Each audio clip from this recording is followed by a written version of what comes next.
Hello, everybody. Let's see who's out here. Miss Estenista, you're gonna have to get a prize for being the first person the majority of the time. How are you? What you up to, ma'am? See if I can get down. You're in trouble.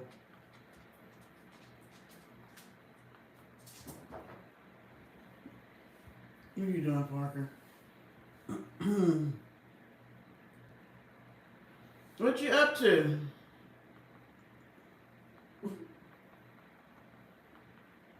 Try not to be like our friend. I can't see them. Trying to pull the comments up on my TV so I won't be looking like the one-eyed bandit. What looks cute? Oh, chilling? Well, thank you, ma'am. Turn the volume down here. You say I look cute?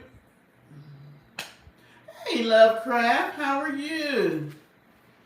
Let me move this plant so I can see the comments.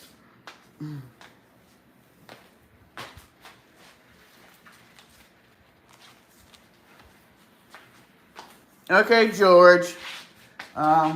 We're gonna let you stay unless you start saying something crazy past yummy, yummy, yum. How you doing? Y'all like my sister called it my lifesaver dress?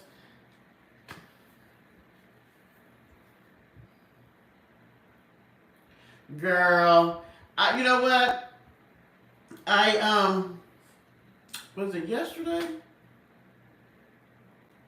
might have been yesterday, and I think it was yesterday, because she was talking about she was back, preparing to go to wherever it is she goes, which is Miss Charlene's backyard.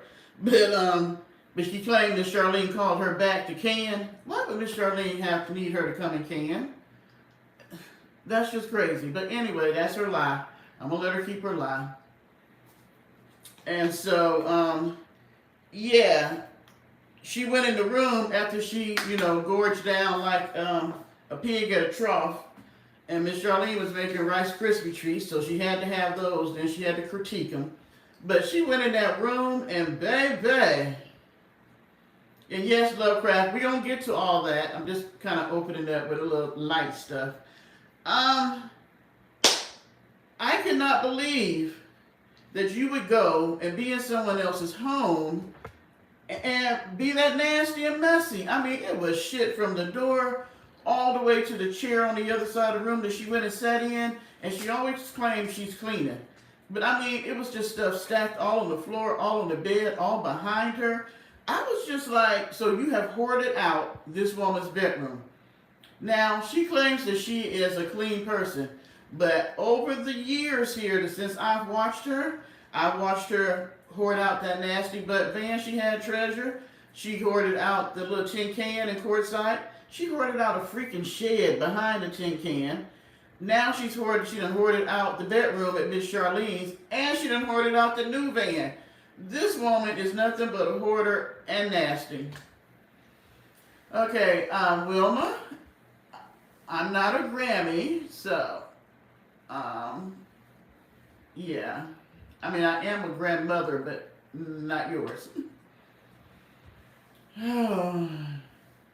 We're gonna let the trolls stay so they can give me some views. Yeah, unless they say something, real nasty, let's let them stay so they can give me some views. I don't give a shit. Alright, so, yeah, so I hadn't seen the one that, if they get real crazy, like this one is taking up too much of the chat, you can go ahead and get rid of them because that, Ligma knob, yeah, they taking up too much of the chat. That's just bullshit. If they do bullshit like that, yeah. I be trying not to, block people, but I don't really give a shit. I don't know who they are. So, yeah. I'm going to leave it up to y'all discretion.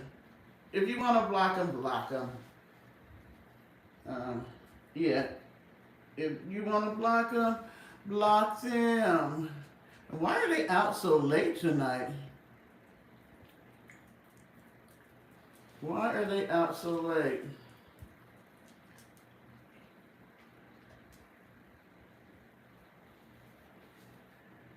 Hi, Summer Bunny.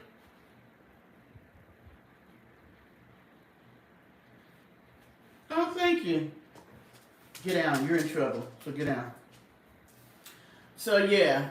Um, why do people think I'm crying? I hate looking at the chat because they get on my nerves. Because I'm trying to read what y'all say. Hi, Summer Bunny. Yeah, that woman is just nasty. Just nasty. And she always eating and doing nothing. Eating, I mean, you ain't building out a van. What are you canning all that shit for? You ain't going nowhere. It just makes no sense how she just wastes money for a woman who don't have a job. But yeah, I didn't see her sleeping. And you know what? She probably did it on purpose because I did the video about her with her legs open and sleeping for fake sleeping. So she probably did that on purpose because she wants somebody to say something about it. You know she loves attention. She loves attention. All right, so what is on the agenda tonight? Did you guys see? No, you cannot. Um, did you guys see? Let me go back because I posted a video saying, "Have you seen this channel?" This lady makes Van Lady look good. Now, can you believe that? But both of them have some mental issues going on. Oh, she is definitely a hoochie coochie. She likes the hoochie coochie dance. She act just like the hoochie coochie women back in the day. She is a hoochie coochie mama.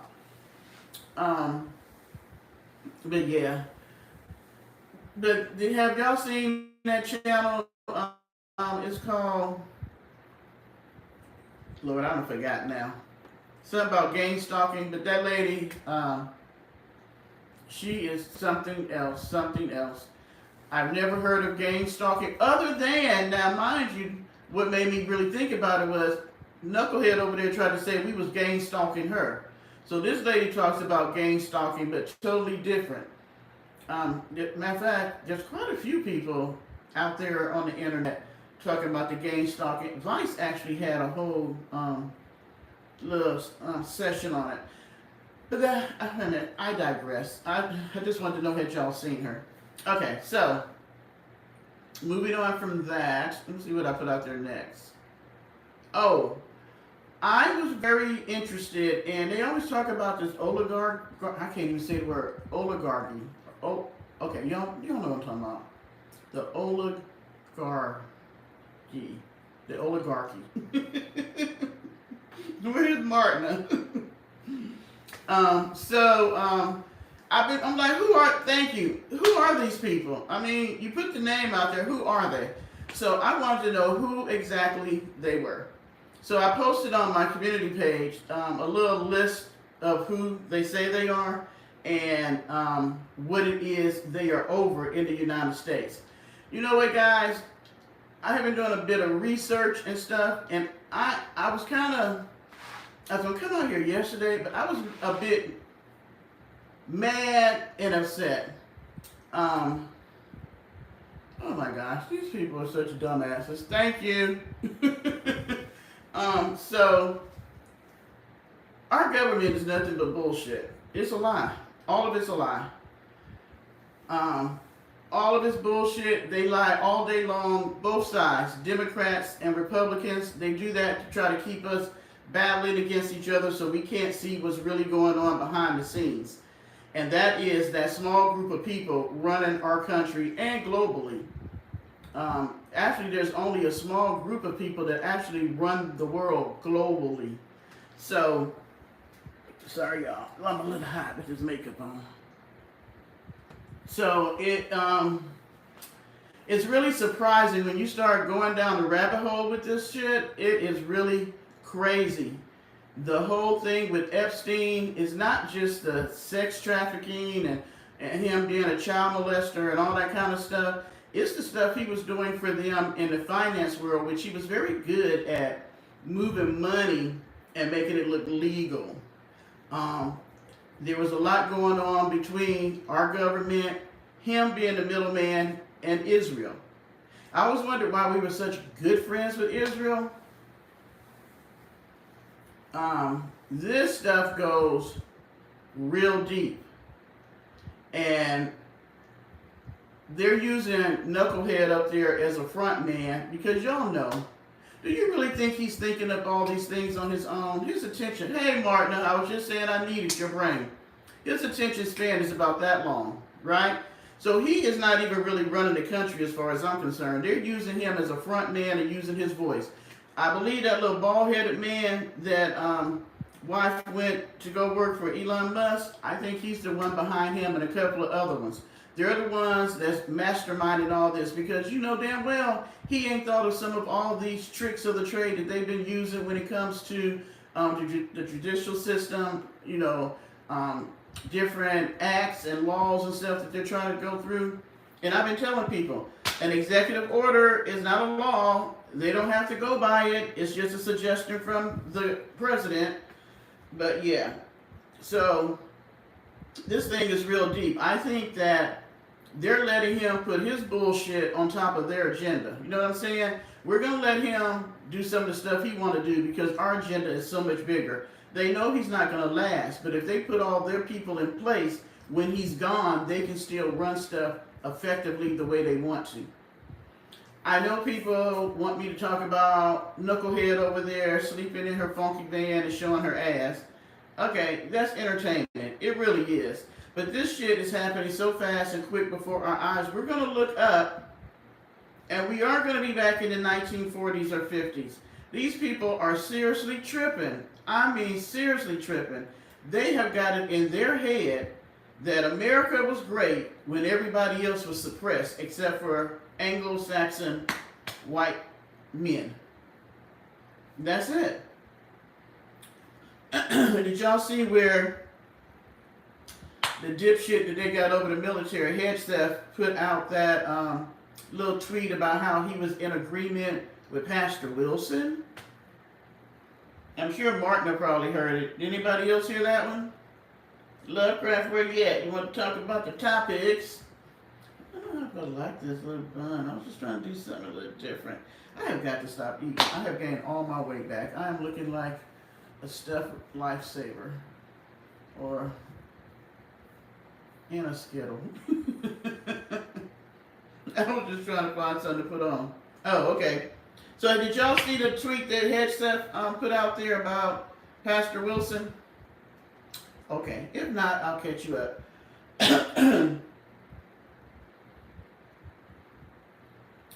I have got to. I have been on a whole eating kick here lately. It ain't because I'm cooking. Man, I ought to have stock in Uber Eats. It's just like, I'm going to eat, then I'm going to go sleep. I'm going to eat, then I'm going to go sleep. Okay, so Pastor Wilson is this dumbass pastor that has decided that women don't need to vote. We should be back slaves. Children don't have a voice. You can do whatever you want to them. And white Christian men should be running everything.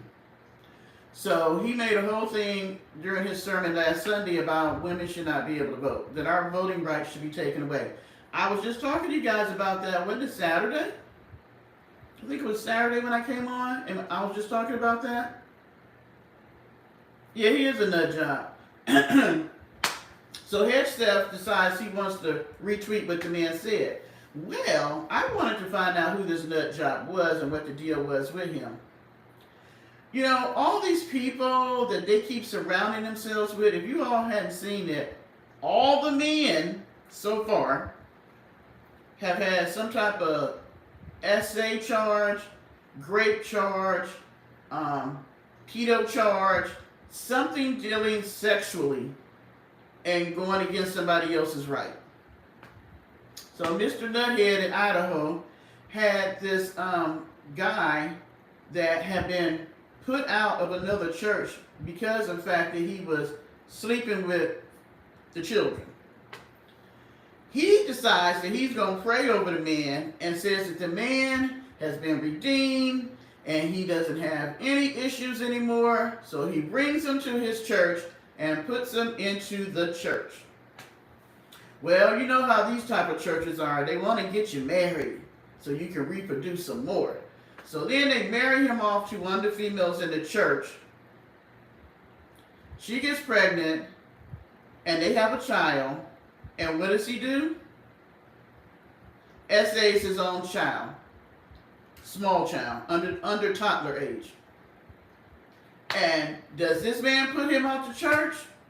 Oh no.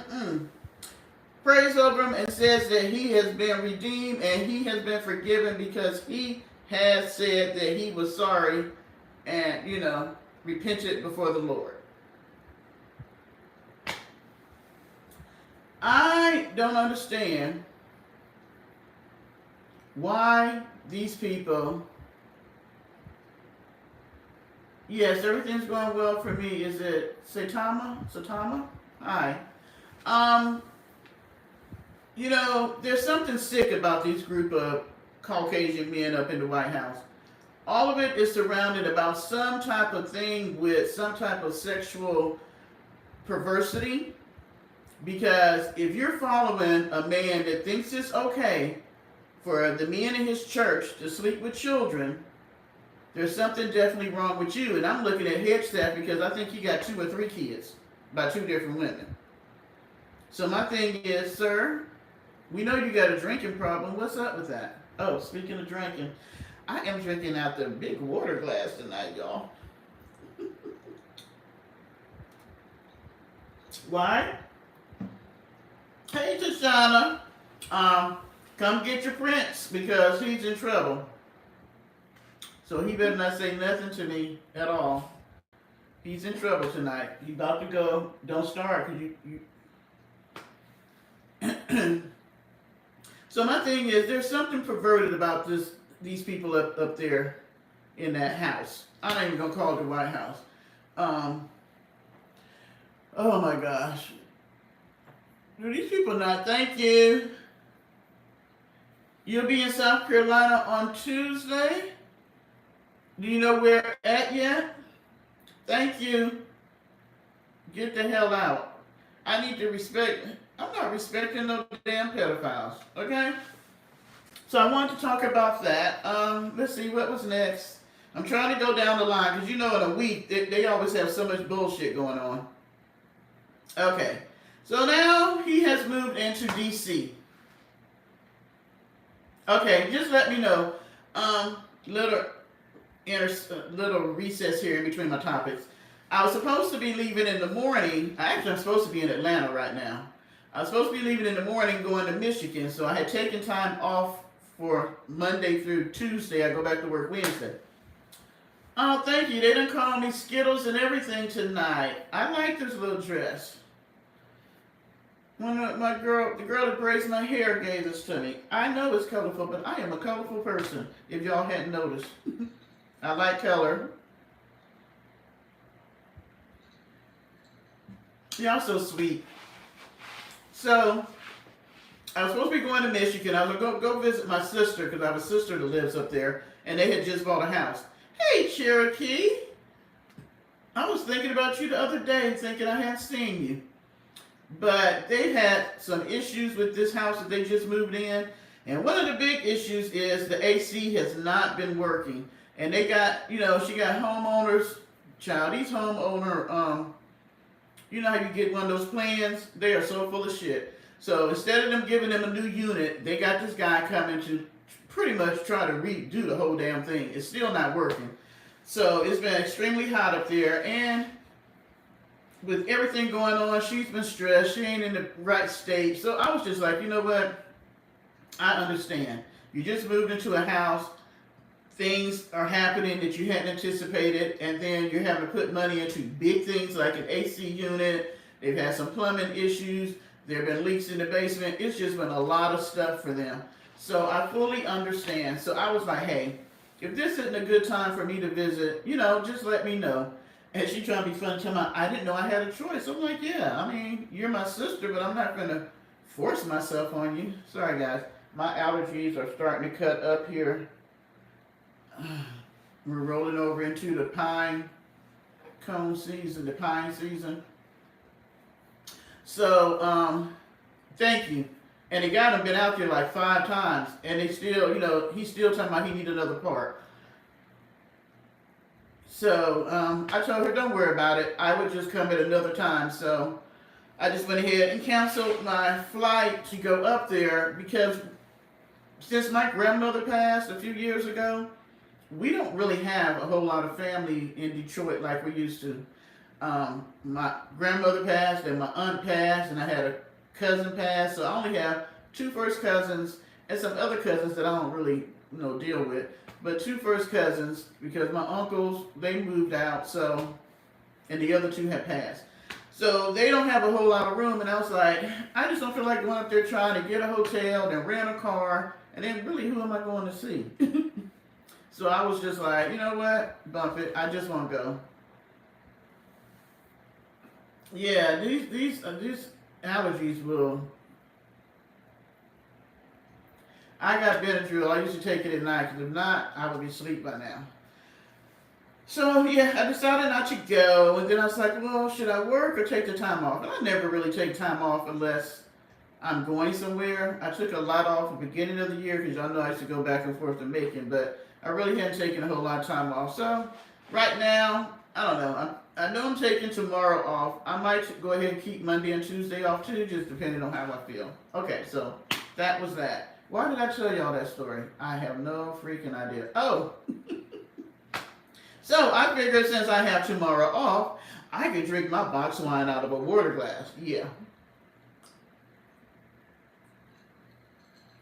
And happy early birthday to my Leo buddy, Eris. Tomorrow is her birthday. So I thought I would start celebrating her birthday early since mine has already passed. I always tell her that we have a lot in common. I was watching her videos yesterday. So yes, her birthday is tomorrow. I think we are the same age, or either I'm older than her. I think we're the same. We're in the same age bracket somewhere.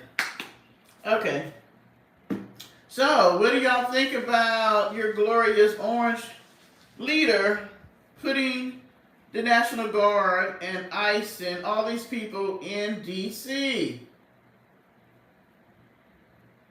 If you make it, that's why I figured I'd tell her happy early birthday now, because even if I'm up, I might be a little toasted.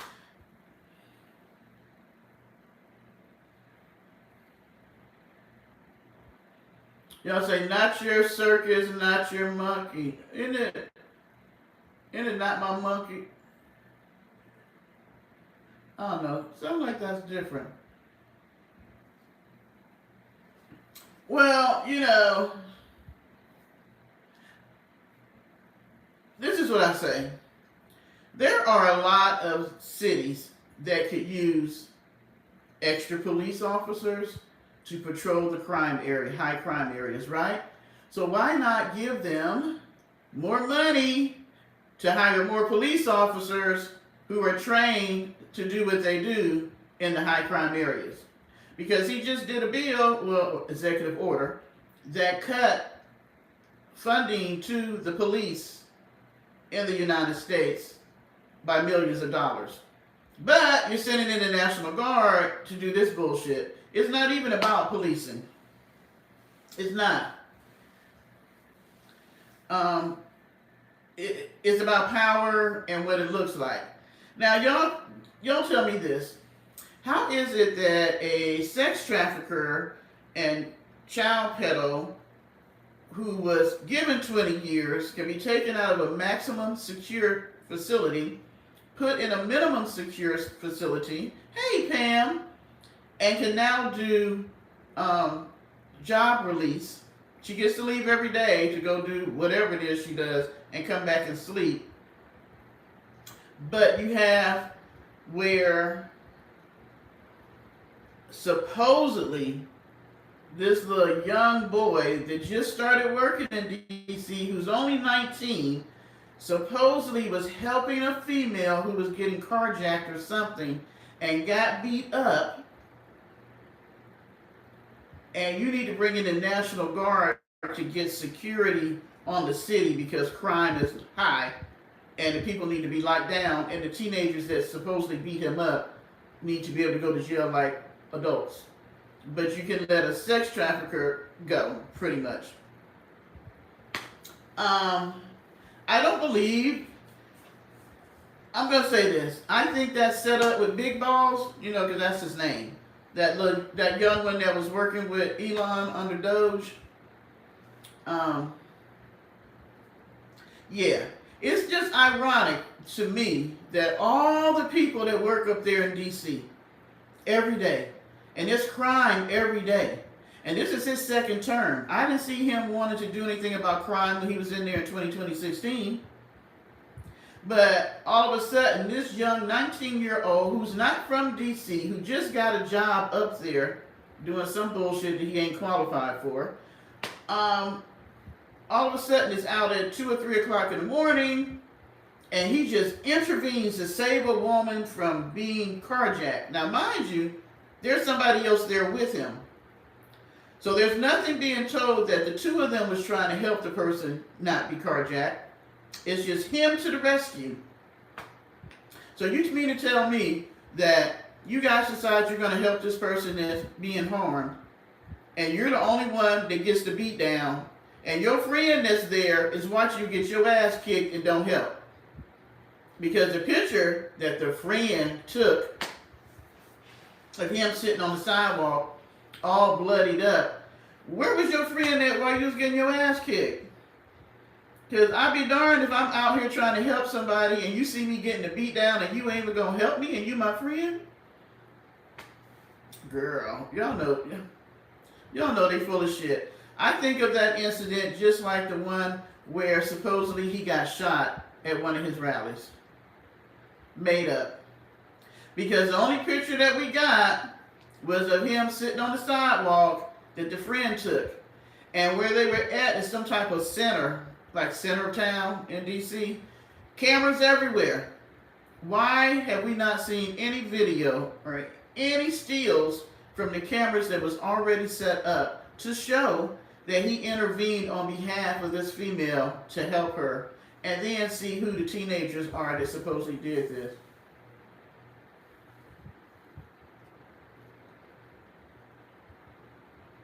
You know, so my thing is, that's bullshit. I call bullshit on that. And that, oh, Tashana, you're so sweet. Thank you, boo. I call bullshit on it.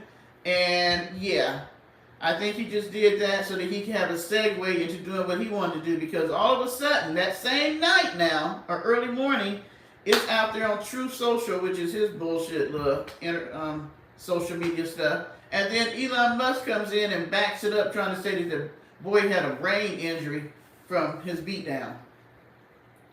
Hi, Janice. You're not late. You're on time. I'm sorry, but that man could be my friend no more. If me and my girlfriend are out and I decide I'm going to help, let's say a child getting the beat down, I decide to jump in, I would like to think that my girlfriend, even if she didn't want to get into it, if she was seeing me get beat up, she would jump in and help me. Thank you, Martin. Another distraction about Epstein. And it really looks stupid, because this is what kills me. You're bringing the National Guard and ICE and all that in, but they're not really walking in the neighborhoods where crime is.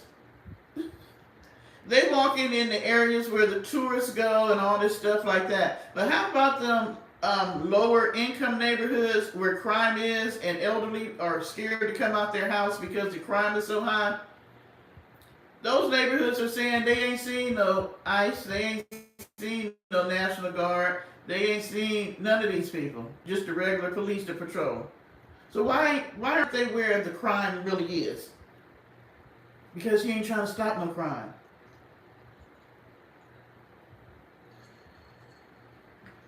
You got 800 National Guard and almost 800. You got the FBI, you got ICE, you got Homeland Security, 800 National Guards, plus DC regular police department.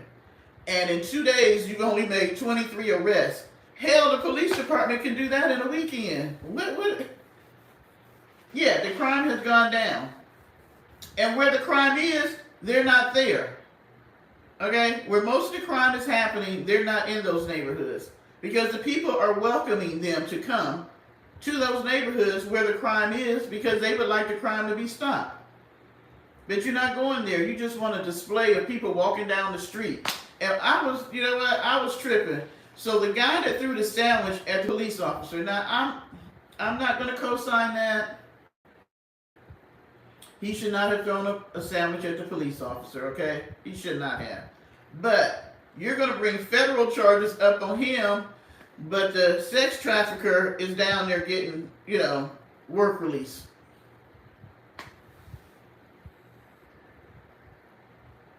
Because did y'all see the video where the guy is sitting on the porch and he's smoking a cigarette? Him and his friends are sitting out and they're drinking. And they come by and he wants the guy to give him his ID and the guy's trying to figure out why. And he's going to try to tell him that you cannot smoke and drink outside your house on your porch, which is a fucking lie. First of all, it is legal for marijuana in D.C. But I think the guy was smoking a cigarette.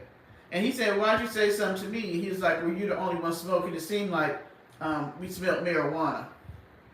Well, it's legal here. And you mean to tell me that if I go sit on my porch and smoke a cigarette and have a beer, then I'm going to get arrested? Thank you. Wait a minute now. Don't be talking about my wine box. You know I'm drinking my wine box of wine tonight, Martina. I be wondering about her. Y'all sure she's a female?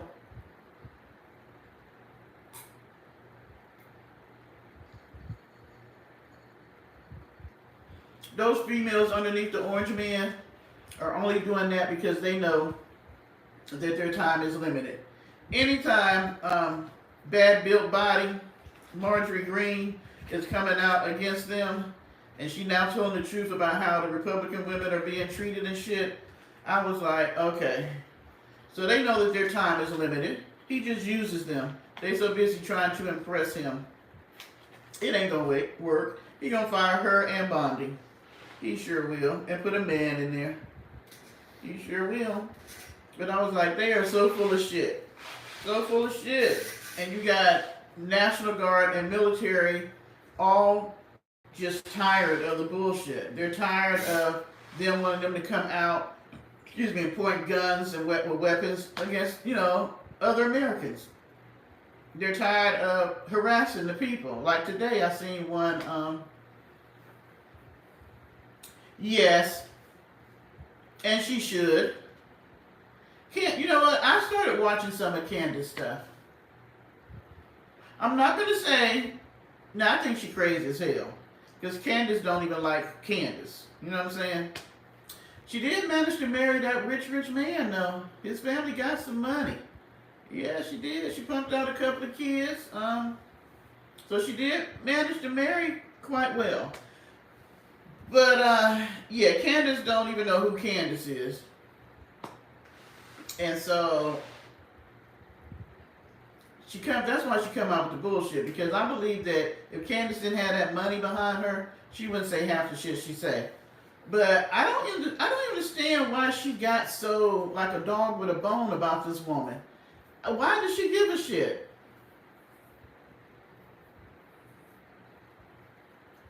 Why does Candace care? Hey, Lovecraft. Why does Candace care if the woman is trans? I mean, my bigger issue was the fact that she was a damn school teacher and she married one of her students. And we're not talking about college. We're talking about she was a school teacher in school. I think he was in high school or something. She married he was her student. That was my issue. That why was you looking at your student as a potential person to date? So, but whether she's trans or not, I don't give a shit. And they done been together a long time now, so I guess, the love is strong. But I don't understand why Candace cares what sexuality this woman is. And she won't let it go. They have tried behind the scenes to get her to stop, and she would not. They even went to Knucklehead the orange man to see if he could talk to her because they know each other. And she won't. So now they're suing her. All right, Tashana.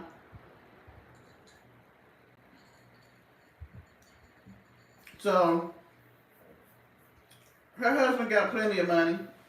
So if they win, which they probably will, and they have to pay, he can pay them, and she won't back down. So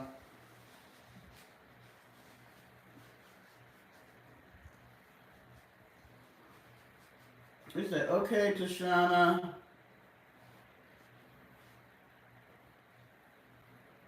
You that. Oh.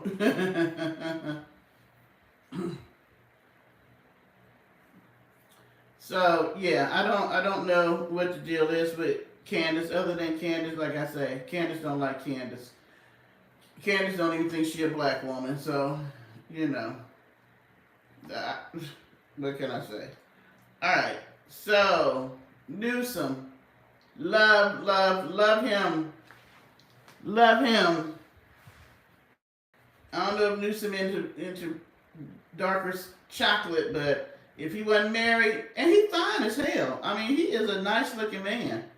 I was like, but I like him because they took Newsom for a joke.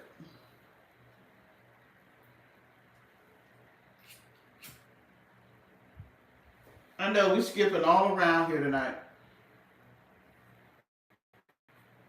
He thought that he could push Newsom around because Newsom wouldn't really say anything to him, you know, because this didn't just start. This has been years of him calling him names and all this stuff like that. I think he's jealous because Newsom looks way better than he does.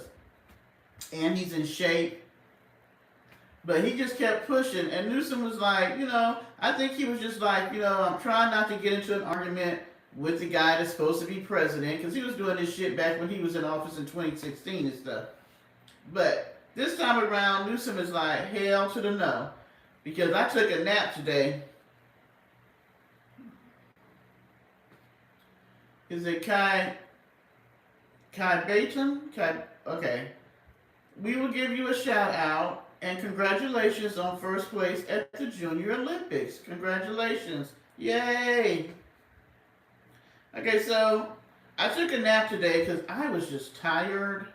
Because I got up this morning and started work at 4 o'clock because, like I said, I was going to leave and get off at 12 and drive down to Atlanta. So I didn't change my schedule. So after I got off, I was like, let me take a nap. I took a nap. So when I woke up about 7:30, I turned on. The first thing when I turned over to YouTube was, you know, Newsom's Liberation Day thing. And I was like, look at him. He looked so nice in his suit. His hair was perfect. The optics was great with the people behind him. His speech was awesome. I thought it was, I mean, you could not have choreographed that any better. I was so proud of him. And you know the orange man was probably pissed because then he sent all these ICE agents out front.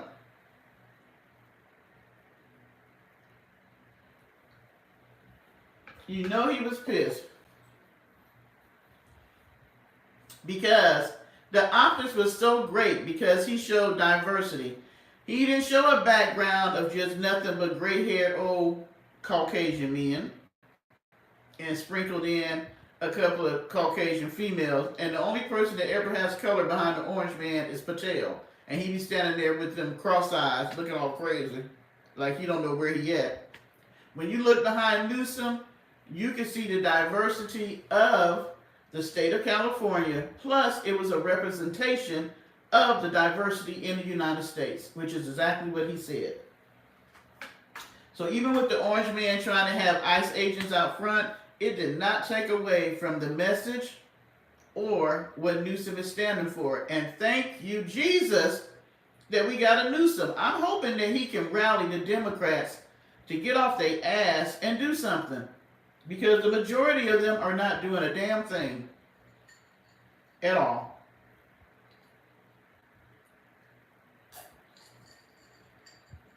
I'm like, where they at? Why don't I hear them talking about supporting the Democrats out of Texas? I mean, I just seen Hakeem for the first time out there saying something. But where's all the support about the Democrats that left the state so that they wouldn't have to vote? I mean, where are the Democrats? Can somebody tell me where they at?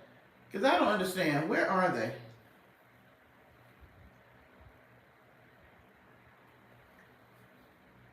I mean, I'm just so sorely disappointed. Child, I think he cockeyed it. They say he liked to gamble. They say he spent most of his time in Vegas, flying to Vegas to gamble and hang out. All right, Cherry Key, you have a good Friday. I know it's late for those who have to work in the morning. I was like, I don't know where the Democrats at. They are looking real shady to me. They're not supporting the other ones who are putting their necks on the line. What I can say is the Republicans, at least, even though they're full of shit, they will stick together with their bullshit. They will stick together with the bullshit. So yes, I think Newsom is going to run as a front runner for the Democrats for 2028. He's probably a shoo-in because I can't see anybody else that could really compete against him on that point. Because he's really been standing out there, you know, being the strong man, and thank goodness.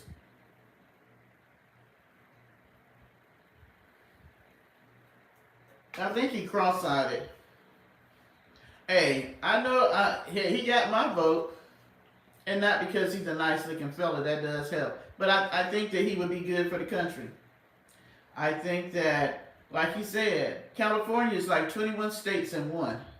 That's the type of power. They are the fourth in bringing in monies globally. So it's like California is like a smaller version of the United States. So if you can run California, you can run the United States. And Lord, no, we're going to need somebody in there to clean up all this bullshit that this man is doing. I mean, he is just so unhinged. How the hell do you mess up the name Kiss? Did y'all see when he was up there talking about them giving out awards at the, what's that, Martin, where they're giving the awards out? Not the Smithsonian, the place that he said that they requested that he be the speaker.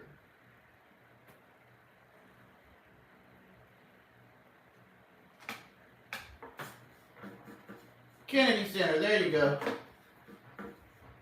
Now, he went in and fired all the top people at the Kennedy Center because they were woke.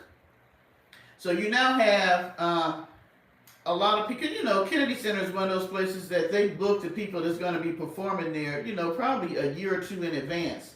They've had so many people pull out because the only type of people he wants there is the type of music and stuff that he likes. So he made himself head over the Kennedy Center. When have you heard that? Why does he have time to even worry about what the hell is going on at the Kennedy Center? I don't know.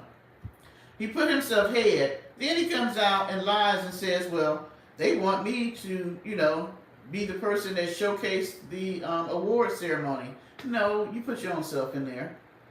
Then when he was naming off the people that he picked now, mind you, the people that's getting the awards for the Kennedy Center are people that he picked. And then you can't even pronounce their name.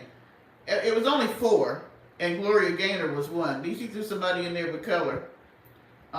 Sylvester Stallone.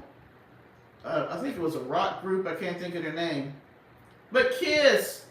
And he called it Chris or something like that. I'm just like, how the hell you mess up the name Kiss? Kiss. I don't get it. Other than that, cognitively, you were really slow, but you're talking about Joe Biden.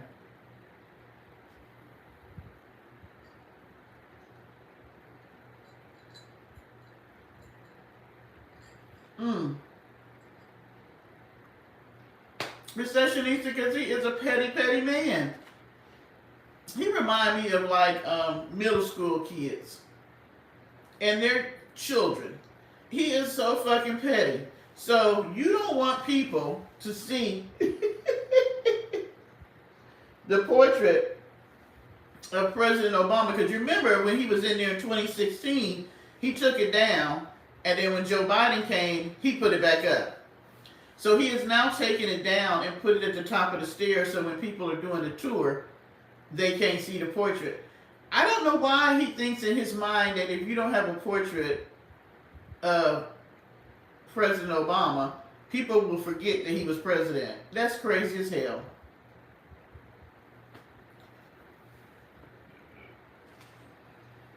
Wait a minute, what are you talking about? He's bringing her back to do... Oh, I forgot he said something about wanting to do a wrestling match. So she's going to be the ring girl? What the hell? Why the fuck would we have a wrestling match at the White House? Well, hell, we had a damn car lot at the White House. Why not a wrestling match? Hi, Melinda. Melina?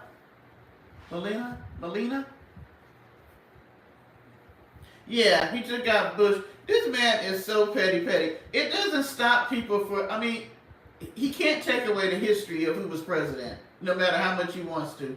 He can't take away the history of slavery. He can't take away the history of anybody else of color that has done, who has accomplishments and done things in the United States. No matter what he wants to do, the history will still be there. Thank you, Recessionista. Because he likes to decorate like it's a French brothel. That's what I think of it. If you ever seen movies from like the 1800s where they have the big ornate type of things and it's all gold and the brocade type furniture and fabric and all that kind of shit. That's what, if you ever seen pictures of their house, it looks just like the Oval Office. It's like all this big oversized furniture. Everything is gold. They really like red too. A lot of red. That's why Knucklehead wife did the trees that nobody liked that Christmas. Triple H. She talking about Triple H.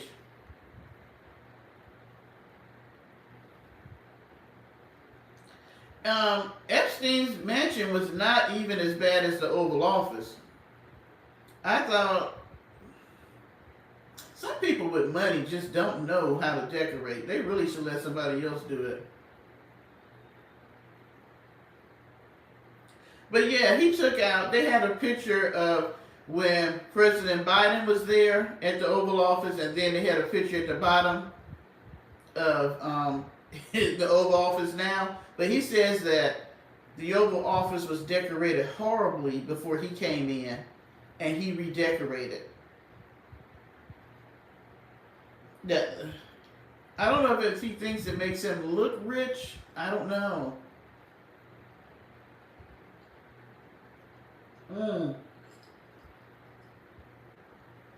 Well, you know Vince's wife works for him. The lady that they say is his right hand, that she's the one that kind of finagles stuff in the background. That is Vince's wife. So I guess that's why they're having a wrestling match at the White House.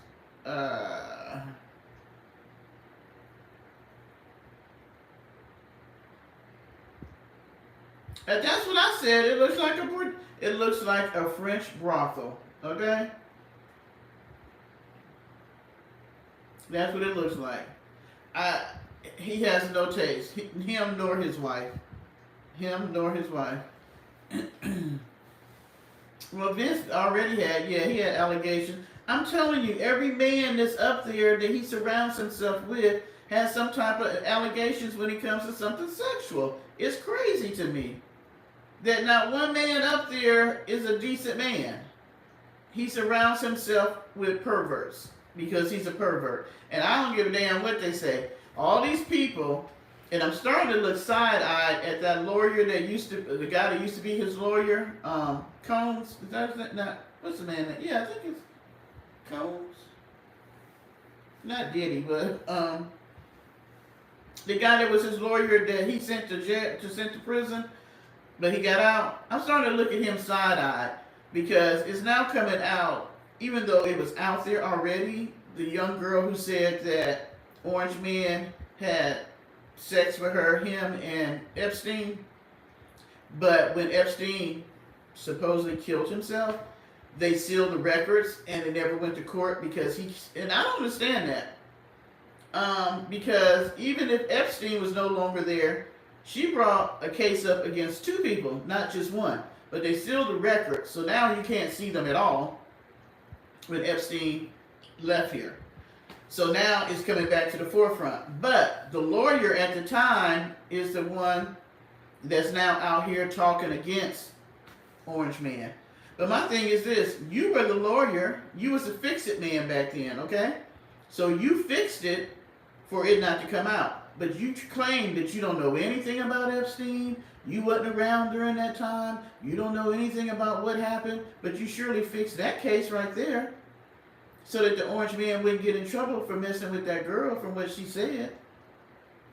So why are you out here lying? See, my thing is, all of them are lying. Everybody trying to cover their ass. Everybody that has something to do with this man is trying to cover their ass now and make it seem like they didn't have nothing to do with him and what he had going on. All of them are liars, people. Every last one of them. On both sides. Because the Democrats ain't up there not knowing what's going on, just like the Republicans are up there knowing what's going on. Everybody knows what's going on. Everybody just decide what role they want to play because everybody's trying to keep their jobs and keep their money coming in. He did. They tried. And what is it? Martin, what's his name? Coleman? It starts with a C. The guy that was his lawyer, the one that represented him with the case with Stormy Daniels. What's the lawyer's name?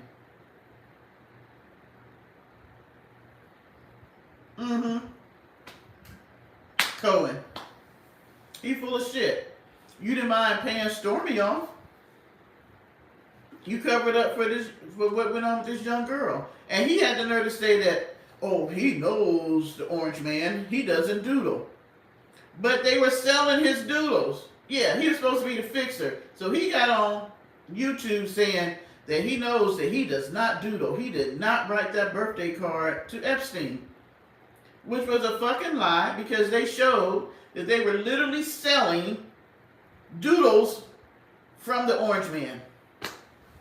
So my thing is, why are you out here lying? Are you trying to cover your ass? Because he does, and he said that he didn't use, one of the words that he used when he wrote out the birthday card, he said he's never heard him use that word. But they showed a clip of the man using the word. So my thing is, Cohen the fixer needs to stop. He needs to just shut the hell up because he's not making himself look good. And I don't know why people hadn't peeped that out.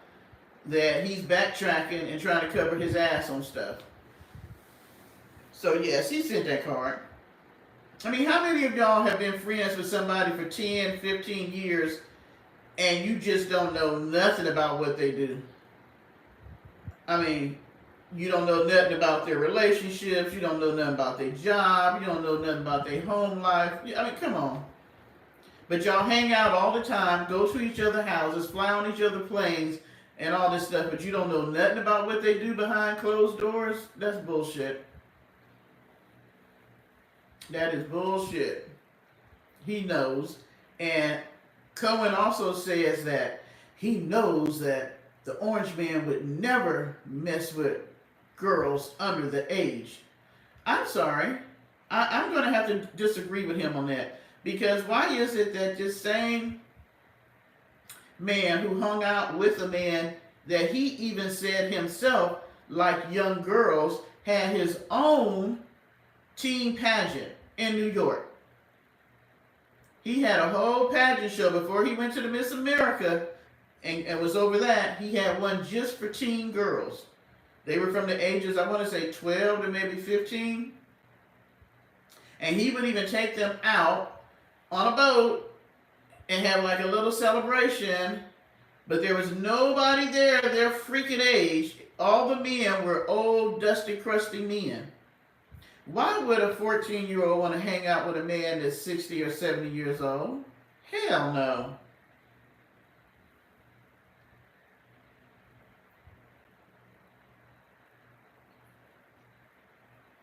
So you tell me, why was he having parties for pretty much almost preteen girls? Thank you. They are not. I just said, Lovecraft, the whole group of them are nothing but perverted old Caucasian men. And they're all in the same shit. As my grandmother would say, birds of a feather flock together. Because if you had any morals or respect about yourself, you could not follow him.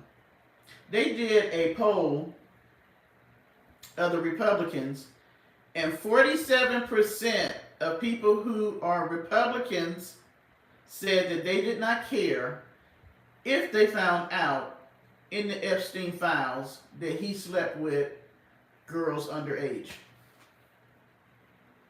So that says a lot.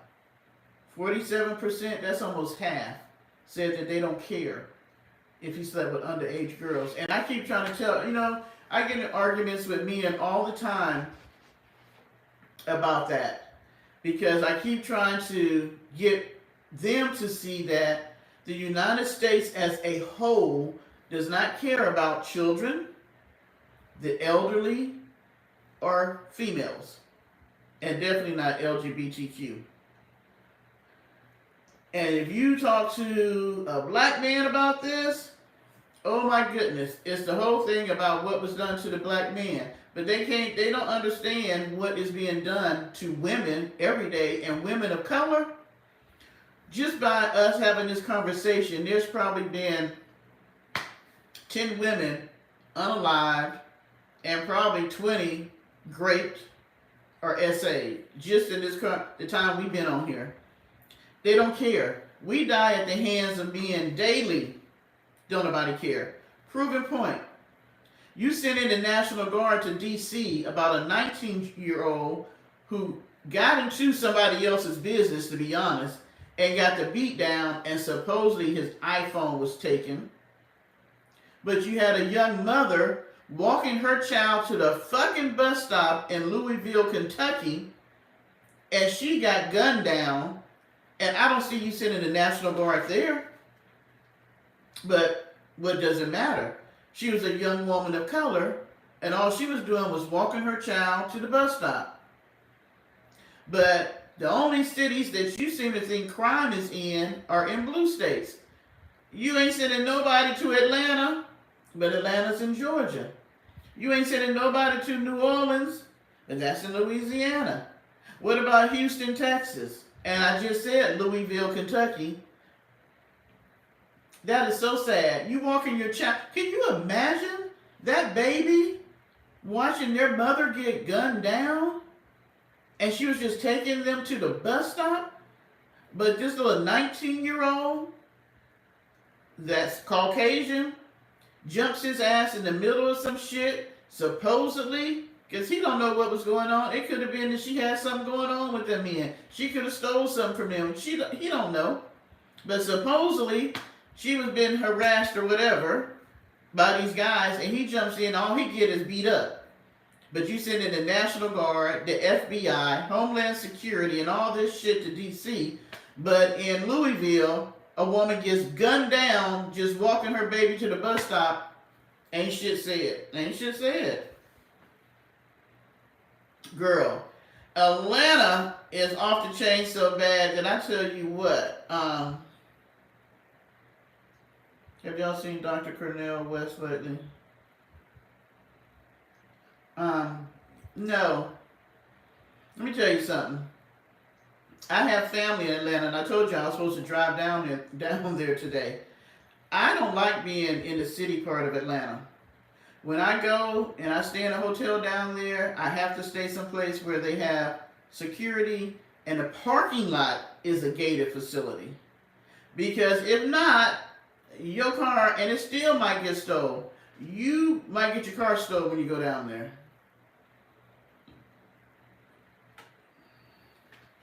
I have a friend, his daughter got carjacked, not once, but 3 times, because she goes to work early in the morning, and she got carjacked at the gas station. And I told him she needs to quit getting gas early in the morning. But Atlanta don't play. You can be getting gas and they will carjack you. When I go down there, I get gas. If I need to gas up, like driving from here to there, I get my gas outside Atlanta, so I have a full tank when I go in. But where my family lives, they live outside of Atlanta, and so it's a nice little area.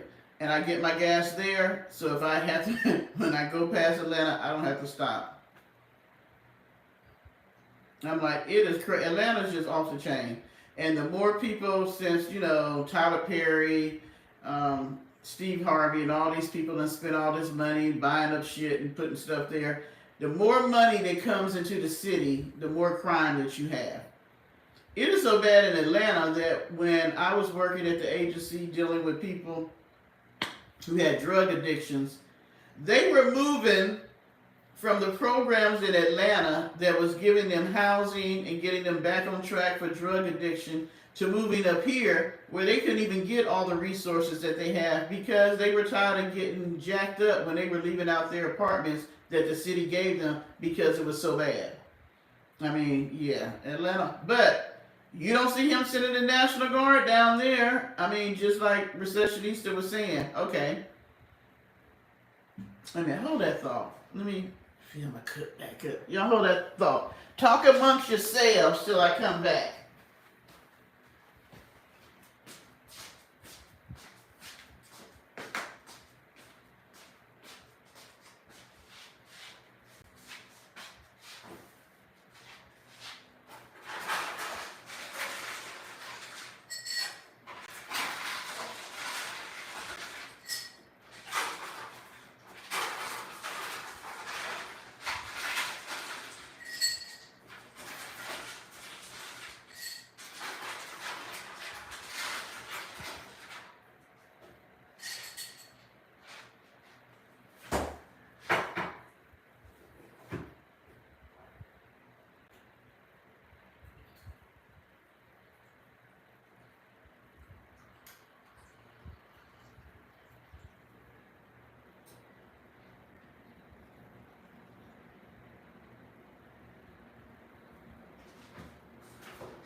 What I missed?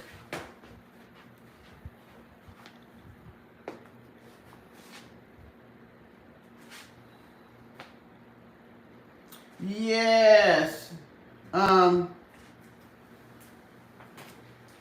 Now this is what kills me. This is how I knew when I heard that story that the shooter, and y'all, I'm not racist. What I am is I'm tired of them not being fair to everybody that lives in this country. You know what I'm saying? It's not fair. Okay, so they showed a story, and that was so sad that that young cop lost his life. He had 2 kids, and his wife was pregnant with their third. No way that morning when he went to work and his wife kissed him goodbye and he left, did they think that he would not come home. I think he was only 28. This knucklehead goes to the CDC to kill people because of the knucklehead Kennedy that they put over the CDC, has all these crazy stories and all this made up information about vaccines and stuff. So this guy already had some mental stuff going on. I don't know what his sickness is or what was going on. He had some type of illness. But he claimed that it came from him getting the COVID shot. And you know all the controversy around that. So because of whatever he had going on with his health, he went there to kill the people there. But my thing is this. The people at the CDC didn't have anything to, I mean, they didn't do the COVID shots. You know what I'm saying? That's just their job. So he goes to do this, and do you know that this guy shot 500 freaking rounds into the building of the CDC? And there was a daycare in the same building, but thank goodness none of the children were hurt. Now, First day it came out, I'm looking, I'm feeling so bad about the family of the young officer. We don't see no picture of the guy. I was like, that's odd. Because anytime we don't see a picture of the shooter, I can guarantee you they Caucasian. Because when the young soldier went and shot up Fort Stewart or shot up his co-workers, they had his picture out before the afternoon was gone.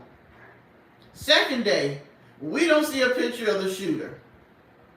But they tell us that he killed himself or he could have been shot. But we're glad you fresh and smelling good, Tashana. Or he could have been taken down by the police. Second day, we still don't see the shooter. It was 3 days before we saw a picture of that shooter. And why? Because he was a young Caucasian male. And the family knew he had issues. They knew how he was thinking because the freaking father called the police to let them know that he thought it was his son that had done the shooting because he had stole weapons from his house.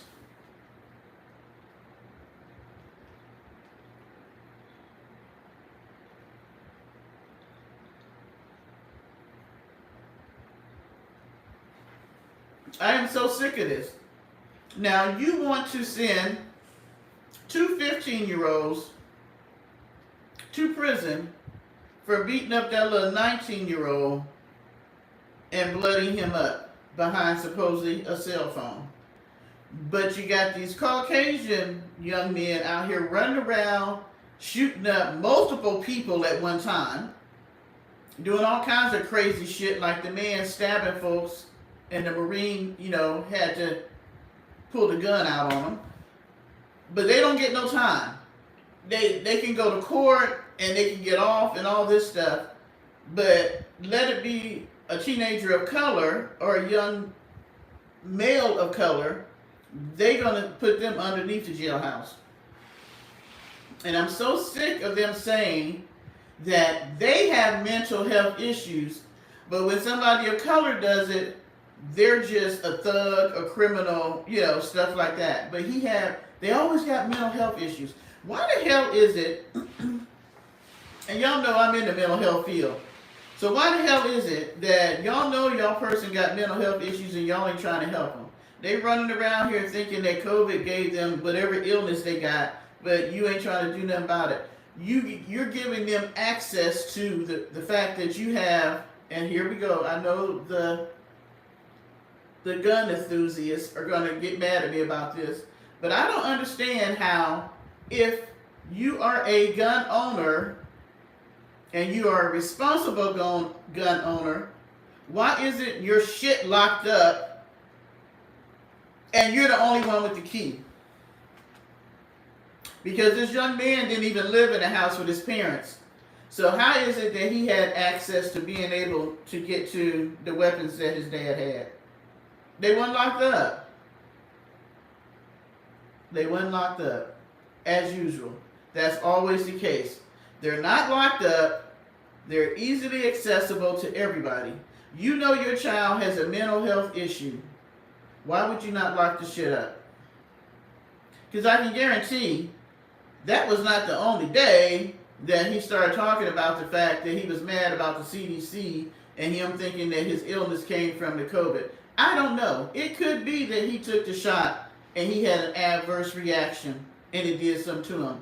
I can't say it didn't. But you can't blame the people that work at the CDC for that. But because you got these bullshit people out here that don't know what the fuck they're doing, spilling all this rhetoric, all this shit that just comes out their head, we have the most inept people running this country right now. I could take a kindergarten class and put their asses in the White House and they might be able to run it more effectively. This man just put people in position that he liked, or that they were supporting him, or they talk nice to him, because y'all know how he likes somebody to, boost his head up. Who knows what the Kennedy said? I bet you them other Kennedys that left here are like, y'all put that dumbass in charge of the health of the United States. He broke into the gun cabinet 2 times. But instead of you putting the stuff away, if you was going to let him come to the house, that is your child, instead of you moving the weapon someplace else, I mean, I'm just like, why is it that these people don't think, if I have a child that I know has some mental health issues, and we trying to work with them through it, because I'm not going to say that they didn't, I don't know. But if I have weapons at my house, I don't want my child to have access to them, especially if they're not thinking clearly. Why not just put them up where they don't know where they are? Yes, he did. And took his children with, no, grandkids with him.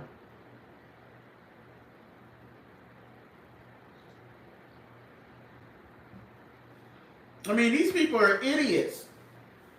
I mean, complete idiots. I can't think of one person that he put in position that is qualified for the position that he puts them in. You put fucking YouTubers over the FBI and stuff. YouTubers. Hell, if we was the right color, we could have got a job up there. I'm just like, oh my gosh, this shit is just crazy as hell. And I'm just like, we're only in the 8th month. You can't even make up this shit that this much stuff could happen. I don't think that there's presidents that this much shit has happened in their 4-year term or 8-year term. Tell me if this much shit happened when President Obama was president. Or even the Bushes. Thank you, Janice. So, he full of something. Oh, so you fired a lady that you swore messed up the numbers talking about employment and all that. But then the numbers come out, was it yesterday? Or today, that wholesale costs are almost 1 point up. It's like 0.9, which they're talking about we're end up going to have a recession because of the numbers. I don't understand all of that, the S&P and all this other stuff, but they're just saying that it's making inflation go up. It's looking like, because things are going to cost more. And part of the thing is them damn tariffs. People are trying to say that the tariffs didn't mean anything, but you notice that when he put the tariffs out there, why is it that my dress is making people have comments about the LGBTQ? Let me just say this, Dooney. Get the fuck off of my channel, because I am a supporter of the LGBTQ. I'm in support of anybody doing whatever the hell they want to do when it comes to their relationships and who they feel like they are. I'm never going to tell somebody that you ain't this, or you're not that, or you got to be this, or you got to be that. This is who you can date or you can love and all that. So if you don't like it, if my dress is stimulating something for y'all and making y'all feel the need to make these comments, get the hell off my page. That's all I got to say. But yeah, he's now saying that they're not even going to give us the numbers when it comes to the jobs. They're trying to say that they're going to change the system and bring up a better system. So right now they're not going to give us a jobs report because the numbers ain't going to be right. No, the tariffs have now kicked in, and we're now able to see how they're affecting things. Companies are not hiring. They're doing hiring freezes. For all those people that lost their jobs, they're not actually, a lot of them have not been able to get employment making the type of money they were making prior to. The tariffs have made things go up. Let me tell you something. Something as simple as bright and early. Y'all, does anybody else drink that? It's like an orange drink, bright and early. I love it. It's not orange juice. It's a juice, but it's not a juice. Anyway, you could get bright and early for like $1.19. That shit is like $2.69 now. So you tell me that the tariffs are not affecting what's going on. I know my grocery bill has gone up. I don't know about nobody else. And if you shop on Amazon, can you not see that the things on Amazon have gone up? The price of things, the companies in the beginning were trying to absorb the tariffs, but they're like, hey, we can't keep doing that. And he keep bouncing them from one place to the next and putting it at this, 50%, 30%, 20%, 15, 45, just like with Venezuela. Because you mad at the president that is now over Venezuela, you want to give them a 45% tariff. That makes absolutely no damn sense. And it's illegal, just so y'all know, that the monies that were supposed to be allocated for like the USAID and different things like that, it is against the law for the monies to be allocated and for him not to give it to them, just like the shit he did in California with the fires. The stuff they're doing. Tell me this.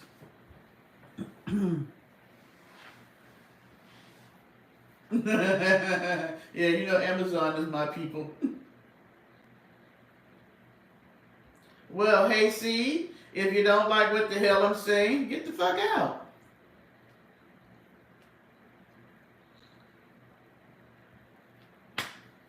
That's what I got to say. If you don't like what I'm saying, there's 50 million thousand YouTube channels. Go find one that fits you. Find one that fits you that makes you happy. Because I'm going to say whatever the hell I want to say over here. Trump is a dumbass. That's what I say. He's inept. Should never have been president the first time, and definitely not the second time. But look at the governor of Texas is so busy, got his nose up the orange man's ass, that he has forgotten about the people who just went through that horrific flood. They still have not, they have actually held up monies that are needed for them to be able to continue trying to get themselves back on their feet and to take care of the infrastructure and things that got messed up from the flood, because he's busy trying to put Democrats in jail for not being there to vote when he called a special session. It wasn't even a session that they were supposed to necessarily be at. It was a special session because he's trying to do the bid of the orange man.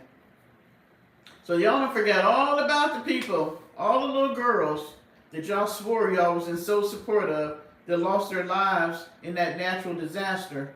But you have not even you have held up actually the vote for sending the money to the people. See, that's the stuff that people don't look at. Like the dumbass that just came in here. You're just never going to be in support of Trump. No, I'm not. When you're doing stuff that's hurting people, when you're doing stuff that literally kill people, when you held up monies that was needed in California for the fires because you was mad at Governor Newsom, that's childish. When you hold back monies to blue states, that's childish. Just like they just had a flood. What is with the flooding, y'all? Tennessee,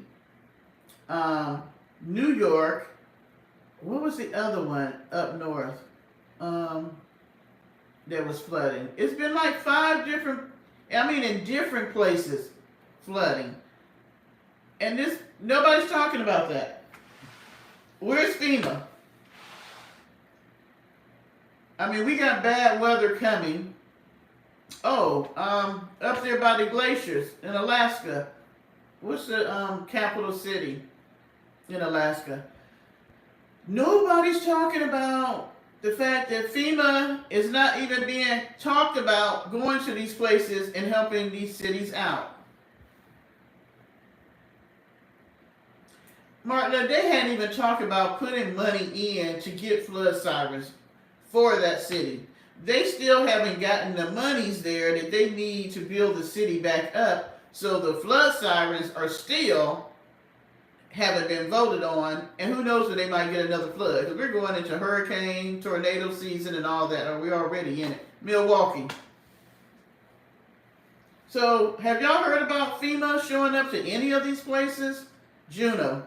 Have you heard? I hadn't heard about FEMA going to any of these places that flooded recently. Or am I missing part of the news? And y'all know I try to be in the mix on all of it. That was wild about in Alaska. If you seen where they did the time lapse, and this is something that happens every year, but because, okay, yet again, they say we don't have global warming. They say that we're not doing anything to our environment, but because we really are, especially up in Alaska, the glaciers are melting, not like they, it used to be they melt and the water trickles down and all that. They are now melting at higher rates, so there's more water. It's a whole bunch. Thank you. The National Guard can't even go. That's another thing. Thank you, Karen. The National Guard can't even go and help these people because they got their asses in cities like D.C., telling folks they can't smoke on their porch. The National Guard has always been there for each state so that they can help in stuff like natural disasters. But they got them tied up in bullshit when they should be there really being able to help the state that they're from.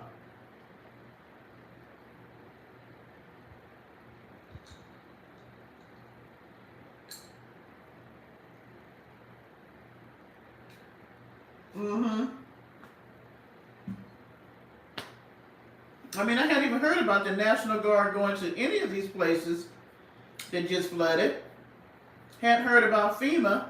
And where is the lovely woman that likes to cosplay and wear all her little outfits?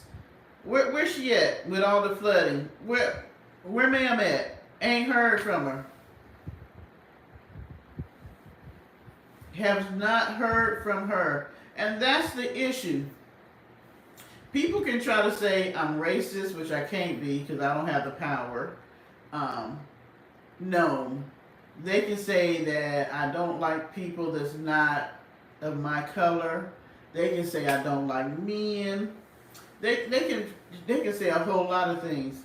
But the bottom line is, when you're in charge of a country, you should have enough empathy and compassion and consideration for all the people that's in the country that you're supposed to be running. And when you spend time worrying about the Kennedy Center, or, the big one, getting all the grass in D.C. green because he runs golf courses, so he wants to make sure that the grass looks good in D.C.,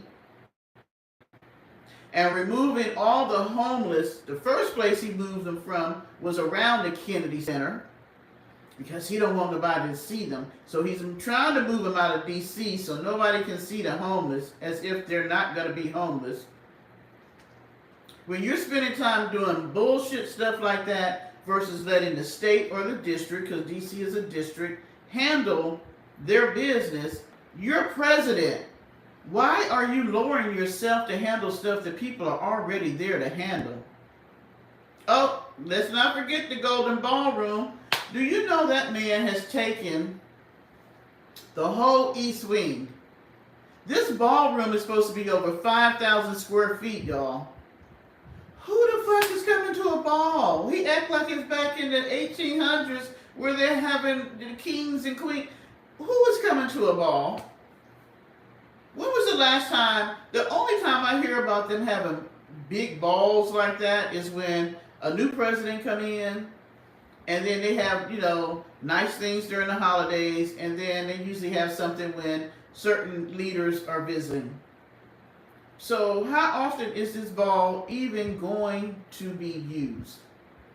And from the plans, they say it looked just like a big convention center, because the specs that he has for this ballroom looks like the convention centers that he has in the Trump hotels.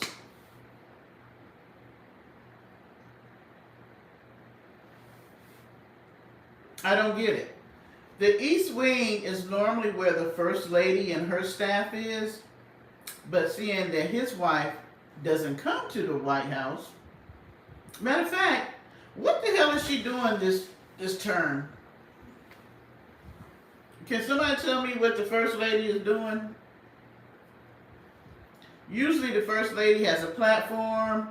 She usually has something that she's working on. Like the last time, ma'am said that she was working on internet bullying, even though your husband is one of the biggest internet bullies in the world. But this time, what is she doing? What is she talking about? We don't even see her unless it's a special occasion. So what is her platform this time? She doesn't live at the White House. So the East Wing is where she would have been. So now that's where he's extending the ballroom to. As if he's going to be there forever, because there's going to be another president who's going to bring his wife, who's actually going to be a First Lady. So where the hell is she supposed to put her and her staff if you take the East Wing to make it into a ballroom? Sleeping with the pool boy. And he has this thing about concrete, because he was also talking about how beautiful concrete is, because you know they done took out the whole rose garden. The first time they was there, his wife took out half of it to put grass. This time, he took out the grass and the rest of the roses to put concrete and put them flagpoles up.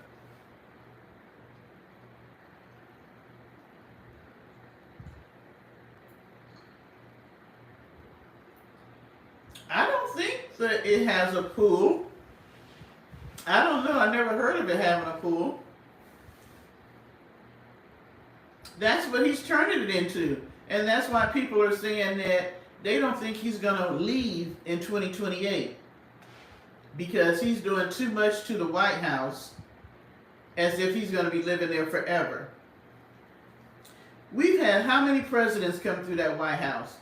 It is not the biggest place, but the one thing they never did was change it so much that it wasn't the White House. The White House is supposed to be the people's house. The White House is supposed to be our house. You've had multiple presidents come through there with their wives. They change the curtains, the carpets, the desks, they do some stuff. But they don't knock down walls and put in ballrooms and take out gardens and put in concrete and all this stuff. Why? Because they're trying to preserve the fucking place that they're going to for 4 years or 8 years. You're not there forever. What? I mean, I don't understand the concept. And his thing is, I really think his thing is, if he leaves, he wants to leave his stamp on it. And do you know that he's trying to put his name on the ballroom? Like it's going to be the Trump ballroom or some crazy shit. Trump is going to be in there somewhere. Okay, he had indoor basketball. But what if, and I'm sure they do have some area where they can probably bowl, watch movies, do basketball, because if it's raining or something, or they're the president. You're not going to always have them outside because of security and all this stuff. Okay. But even in that, you can put down a basketball floor and take it back up.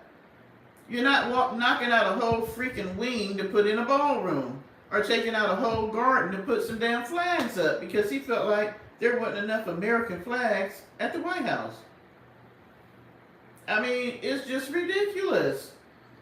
But he's trying to change it so that when he leaves, he figures his stamp will be on it. I sure hope he knows that they're going to change that shit and not leave it like the mess that he's leaving.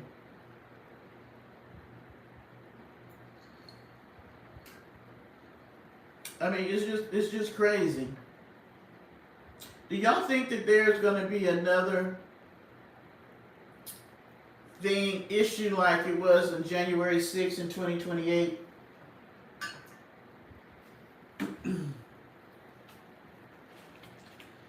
Do you think that he's going to leave office? Or do you think that if he says that he should be president forever, or let's just say, because y'all do know they're messing with the Votings Act. They got this big case in Louisiana that comes up in October that they're trying to take away the fact that if they do the gerrymandering, that if they make these, and I've got to get more understanding about, and maybe Martin, you may know, but this gerrymandering, I don't understand it. Even if they remap the states, couldn't the people that are in those areas still vote differently from what they think? Let's say if they remap the states, and what if the people that they think are going to vote Republican vote Democratic? Wouldn't they still vote in a Democratic person? I mean, somebody that knows more about it, maybe Lovecraft, Martin, maybe y'all can explain to me. I said I'm going to have to look it up. Because I'm not understanding the gerrymandering enough to say that if they remap the state, how is it if the people vote for who they want to vote for, how is it that they change where they can have more Republicans or more Democrats?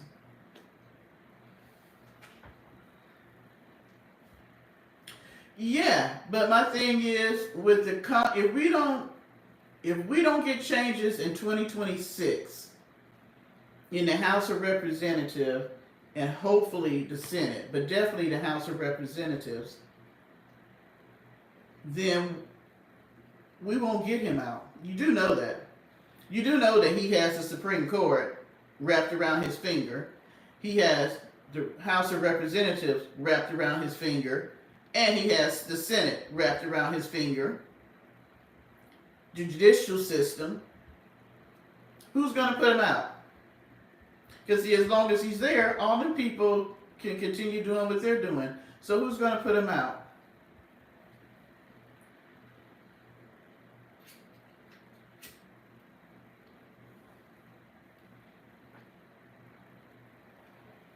No, what I don't understand is, okay, if they remap a state, and if this district is mostly, okay, let's just take the city of LA. Let's say that right now it's Democratic, and they remap the city of LA and try to make it Republican by splitting it up. Couldn't the people still vote Democratic and they can still get a Democratic representative? They don't have to vote Republican just because you split the map up and put it where you have more Republicans in that city. You understand what I'm saying? Am I making sense? That even if you split it up where, like let's say the city of Houston is mostly Democratic. So let's say you split it up where you got the Democrats split up so much that even if they vote Democratic, the Republican that represents that city would still win. But what happens if the people who are Republican in that city decide to vote Democratic or Independent? Wouldn't the representative change to whoever it is they vote for?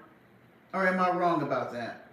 I might need to look it up because it's not making sense to me about how gerrymandering works.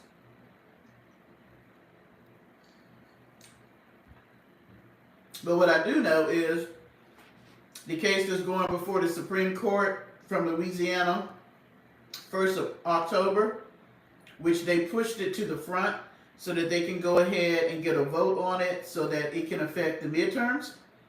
They're trying to get rid of, because right now it's against the law for them to take away our votes, in a sense.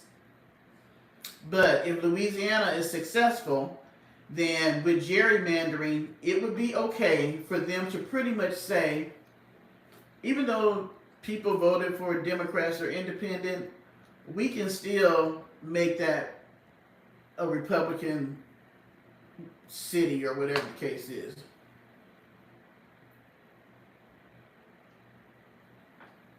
But Martin, they're gerrymandering, they're doing this before the census. They usually do it every 10 years. They're doing it before then. And he's actually trying to do a census before the 10 years is up, which he won't be able to do because it takes too much to do a census. And the census isn't even accurate because there's a lot of people who don't even fill out the forms.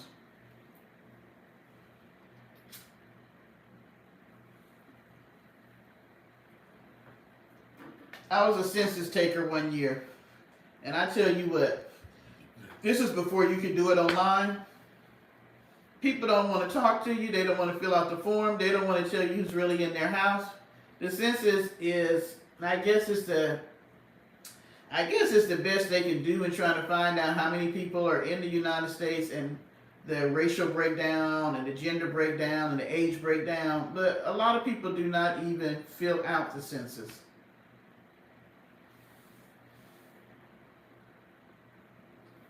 And then they tried the last time, I'm trying to think, was he in office when we had the last census? Because they were trying to do stuff that if you didn't fill out the census, you could get in some type of trouble. I can't remember what it was.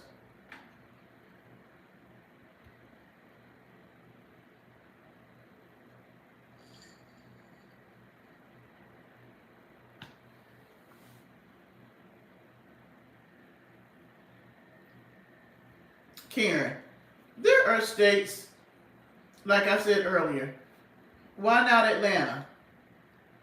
Why not Miami?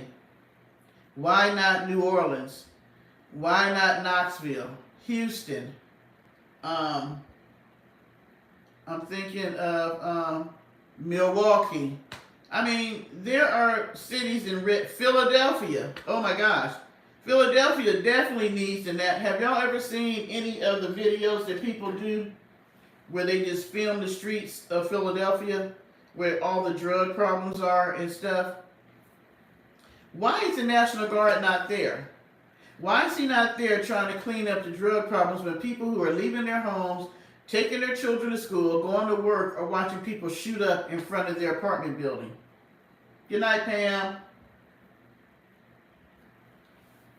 Thank you for dropping in. Kensington. Have y'all ever watched the videos from there? I love watching those videos. I do. I have to say that. But like Needle Park and all this stuff. It is so sad. Hey, birthday girl. It's almost your birthday. We must stay till midnight. It's 11:22 on the East Coast, which would make it 10:22 your time. But I can tell you happy birthday an hour early. I am drinking, celebrating your birthday, ma'am.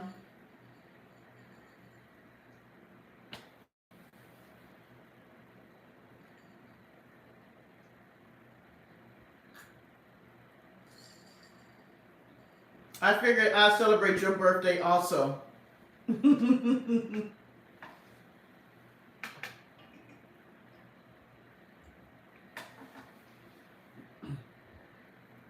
So yeah, my thing is, why is he not sending the National Guard there? They could definitely use it.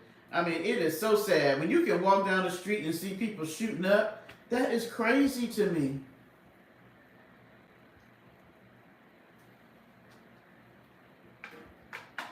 Yeah, I was watching your videos. You gonna have some cake? I didn't have cake this year. Y'all can see I don't need no cake. I definitely don't need no cake. I did buy a chocolate satin pie the other day. That thing was so good. Oh my gosh.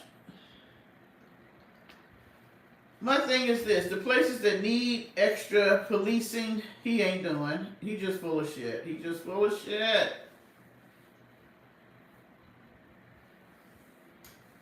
See, that's why I be missing you, Lovecraft, for your little things like that.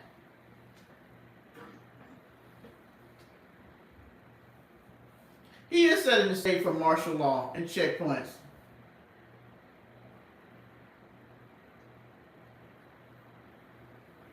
Girl, last thing I need is, I'm just going to have to do better. I'm telling you, I have been on an eating kick. I ate a whole pie. I don't need no cake. I ate a whole pie. All the little bit of weight that I lost, I know I have gained it back and some.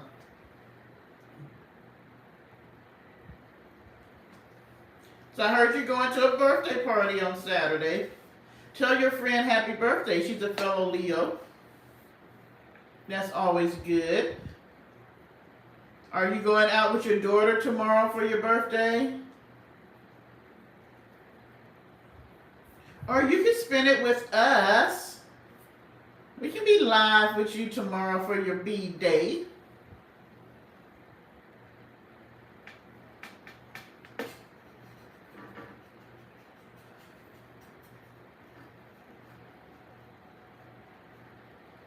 Y'all know I'm one of those people. I can celebrate my birthday, your birthday, their birthday, everybody's birthday.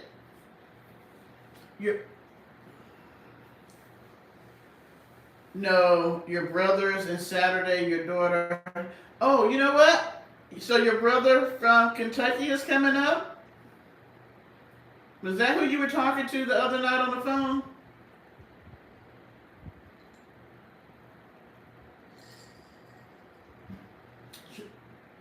She's still mad because I showed her coochie shot.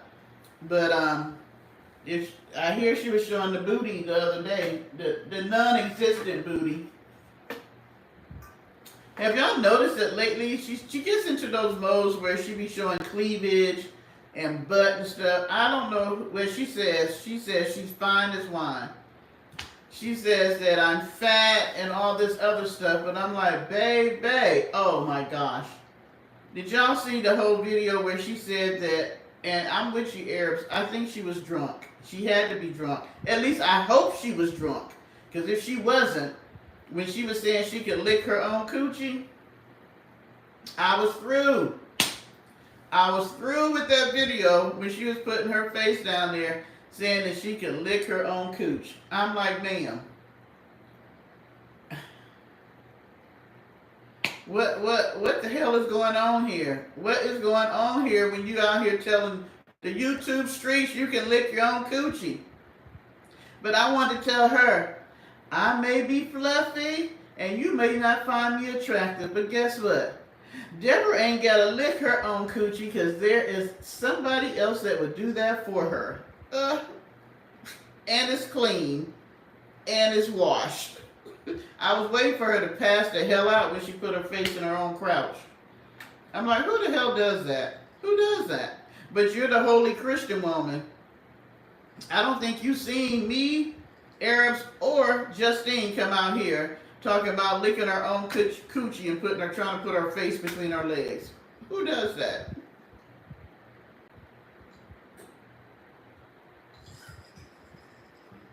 I'm like, girl, she really needs some lessons on how to be a woman. Oh, yes. Lovecraft. If you don't want to watch her video, go back and look at mine. What was the title of that one I did? I think it's the one where I have like Pigpen as the picture. Yes. She got toe up. She had a water bottle, but I think she had wine in it.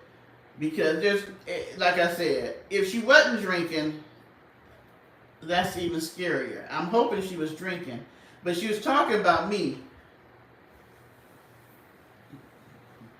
I was watching Arab's video, and I was like, wait a minute. Oh, Mac over there talking about me. So I went and checked the video out. Well, she got mad because she did one of her sleeping videos. But she don't really be sleeping. Don't get it twisted. She don't be sleeping. She be trying to do slick shit like opening up her legs and showing how you sleeping and you open up your legs and showing your cooch and your panties and all this stuff. So I put a community post saying what in the coochie snatching is going on here. Well, she got mad. So she decided to do now I put a community post picture. She did a 3-hour video. And she was talking about, how I look, my weight and all this stuff. And my thing is this. The funny thing is, I don't have to talk about any of your health issues, how you look in clothes, your hair, or any of that. Because you give us enough content to talk about everything else. So as she went on in her video, she decided that she wanted to show me that since she's smaller than I am, she could stick her head between her legs, and she said she could lick her own cooch and she can hold her legs up. Well, baby, I can hold my legs up. I don't know why she thinks that I can't, but I ain't got to lick my own coochie. I have a man that would do that.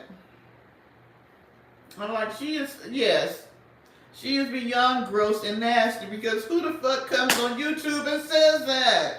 Who says that? And why would you want to? That's why I was just confused. Why would you want to do yourself? You know, I'm just like, oh, she is just so nasty. That's why I call her McNasty, because of bullshit like that. And she was in the middle of that nasty ass room in Charlene's house talking about what she could do. And then she took her drunk ass to bed because I think she passed out with all her bullshit.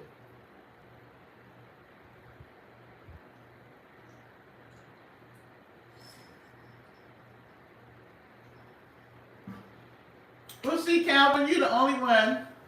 I did wear my dress for Pride Day, Pride Month, but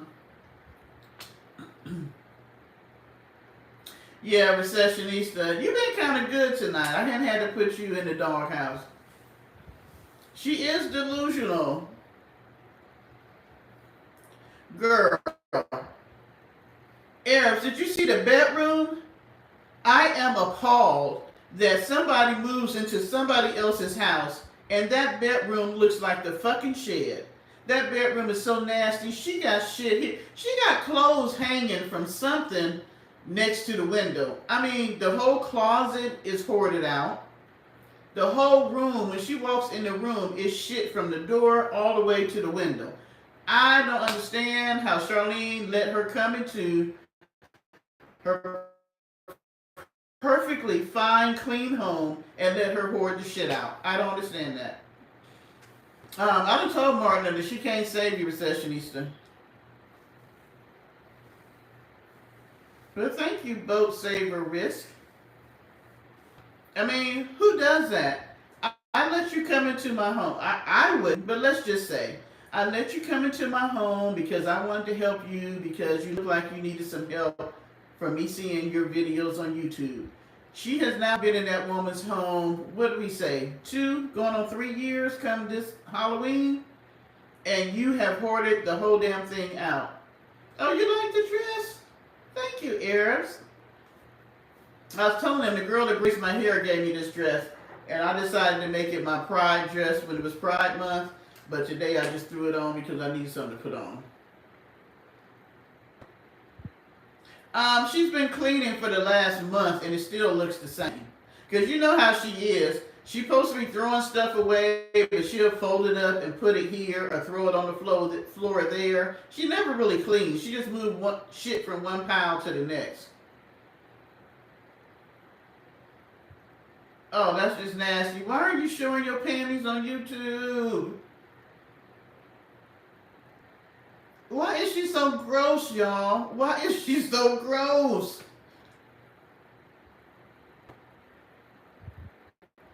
That's the thing I think that irritates me about her. You're an older woman. By now, you should know about hygiene, cleanliness. I mean, all the things, even if you wasn't taught that shit as a child, by now, have you not met enough people that have shown you that you need to clean and wash your ass by now? Or is it just me? I mean, come on. You showing nasty, stiff panties? What the hell? Okay, but Arabs, there is something mentally wrong if you got to get on YouTube and show stiff ass panties and show people that you can lick your coochie. If that's your way of getting attention, I mean, because there's a lot of people on YouTube who get attention in different ways. That's the best you can come up with, and you've been on here 20 years.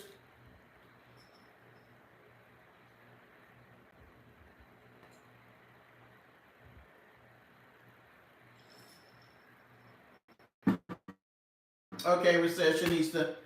Now your ass gotta go to the doghouse. You said you said you wanted to go. Now you gotta go to the doghouse. Okay? Uh she is like what now I don't know. That lady that I told y'all, have y'all seen? Um she's pretty gross too. The one that I said, have y'all watched her video? Because she was talking about she's homeless by choice. But she was talking about, hold up, y'all. I gotta go to the bathroom. Hold up. I've got to go to the bathroom. Talk amongst yourselves.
Oh, I'm missing the chat. Who is Reggie? What has Recessionista been saying?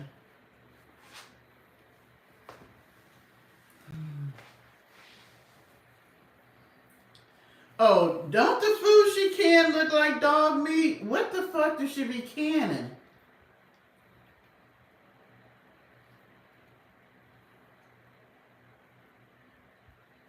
Okay, so tell me, what would y'all think? This is what I'm going to say. She would talk about me, Arabs, and Justine. But I'm going to say this. All three of us has moved in the last year and a half, right? Justine moved first, I moved second, and then Arabs has moved twice. Other than boxes when we move, have y'all ever seen us sitting in filth? Have y'all ever seen our place is so junky that y'all seen clothes and shit everywhere? Have y'all seen us fold up something and throw it on the floor? Have we shown you our panties and they're stiff? Have you seen us wear the same clothes 3 and 4, 5, 6, 7 days in a row, or we gotta announce that we took a shower? Do we ever come on and just say, I took a shower today? We might say something like, I just got out the shower, or, I was fixing myself up before I came on, or Justine may be doing a dress with me, and so she gets in the shower. You know what I'm saying? Why is it that this woman is the nastiest out of the 4 of us, since she likes to talk about us? Out of the 4 of us, she's the only one that is the nastiest ass woman. And Justine is the youngest out of all of us, then her, then me and Arabs. So my thing is, what the hell is wrong with you, ma'am? But we are the whore. I'm just a hoe and a harlot. We drunks, we smoke. You know, we just everything. I mean, we smoke drugs. We do stuff with our children that she don't approve of, even though she don't do shit with her child. I, she is she is one of the nastiest women. I mean, as a female, and I don't care how much she wants. You know what? At this point now, she could come on with a shower every day, change her clothes every day. I would still think of her as nasty. And did y'all see that damn blonde wig? I told y'all when she bought the blue one, she said she bought 3 or 4 of those wigs, the same type. You went to Goodwill and bought wigs. When you go to Goodwill, you know those are secondhand items. I'm sorry. I'm not going to buy a wig from Goodwill because I don't know whose damn head it was on. They could have had lice or anything. She don't clean the wig. She don't wash the wig. She even said she hadn't even combed the damn wig. She got the damn, and then she had the wig all the way back here. She got the blonde wig doing all this shit. I'm just like tossing probably lice all over Charlene's kitchen. I'm just like, oh my gosh. Y'all know she like that dollar store wine. Her ass be, and she kills me with the drinking. We're drunks. Because me and Arabs are, you know, we're alcoholics. We're drunks. But her ass be drinking as much as we do. But she be trying to pretend like she don't. Because you can tell when she's drinking. Oh my gosh. She is crazy. And then she took the wig off when she went in the bedroom and threw it on the floor. I was like, you was about a nasty ass.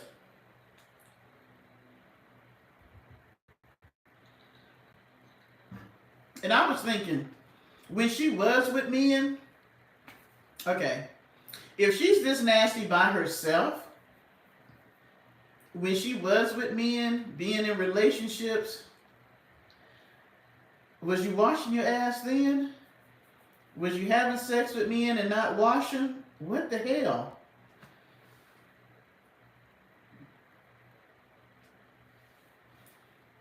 She put a 24 pack of coolers in her van. Girl, she had, thank you, Rachel, but she definitely, recessionista. I'm going to give Charlene her props.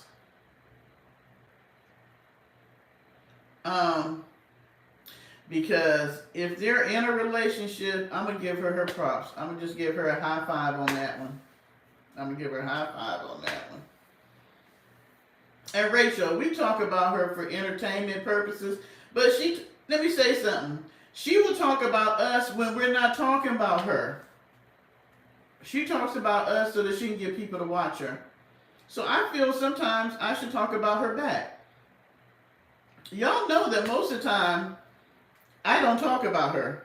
We talk about everything but her. But I feel like this. If she's going to do a 3-hour damn video on me, I should be able to say some shit about her. I mean, hell. She always talking about my body.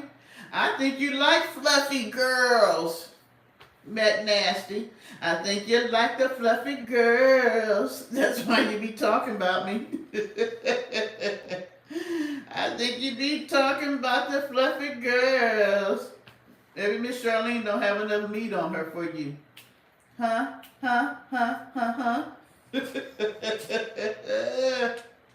Arabs, how long a video you think she gonna make? About 7 hours?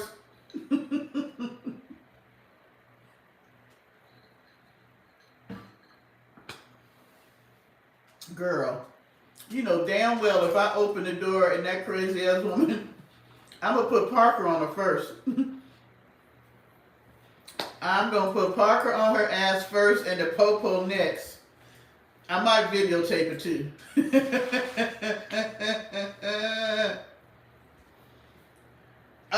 You know what? I don't see how Charlene eats her food. I'm sorry. She is not clean enough for me to eat her food. First of all, she couldn't be in my kitchen. I don't know. I was raised differently. Did y'all see when she was canning that meat? She just took the meat because she claimed Charlene called her back from the desert to come can some damn chicken. Why would Charlene need that much damn chicken canned? I don't get it. But okay, so you had two big old bags. If anybody shops, you can buy the big bags of thigh leg quarters. You can buy a big bag of leg quarters, so you might get like 7 or 8 leg quarters in each bag. She had 2. Had this big old pot. Poured the leg quarters up in there, had some water, moved her hands around in it, and then she cooked the shit. I'm sorry, I didn't see her clean. Anybody that cleans chicken or eats chicken should know, especially with leg quarters, you have to get down in there and clean that stuff out, you know, in the thigh area. I didn't see her do that. So you just went and boiled some damn leg quarters and then clean all the gunky stuff out, and then you canned the shit? I can't eat shit that woman cooked. And she swears she can cook, but I wouldn't eat shit. And that's why Charlene asked me sick, messing around with Nick. I'm surprised Raven's still living. And then she had the nerve to say that Raven don't do nothing. It's a damn dog. Hell, Raven probably do more in a day than you do. The pom-pom shorts, I'm trying to think, because she loves certain... Did y'all see her with the halter top on and all that?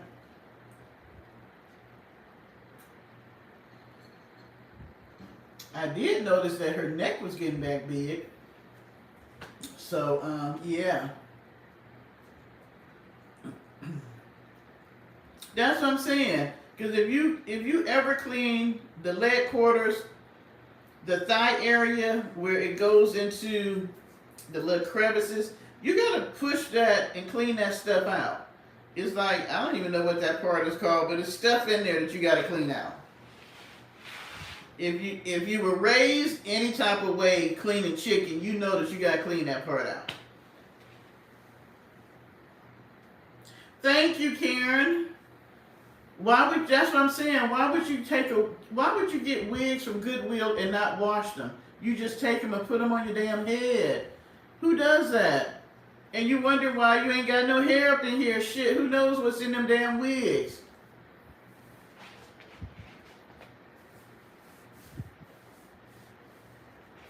You know what? She only got a few regular people. If you notice, she say the same names over and over and over again.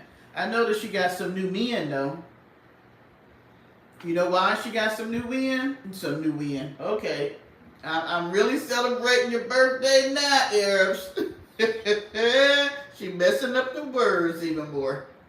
I think I'm about the 3rd water glass in. See, Arabs, I said I'm not going to be cute drinking for your birthday. I'm going to drink a whole water glass full of my box wine. I think I'm about 3 or 4 glasses in. But she quit. She ain't working on no van. Oh, did y'all see the damn bathtub, the portable bathtub that she bought that you can't put down unless you take the whole shit apart? That thing had me rolling.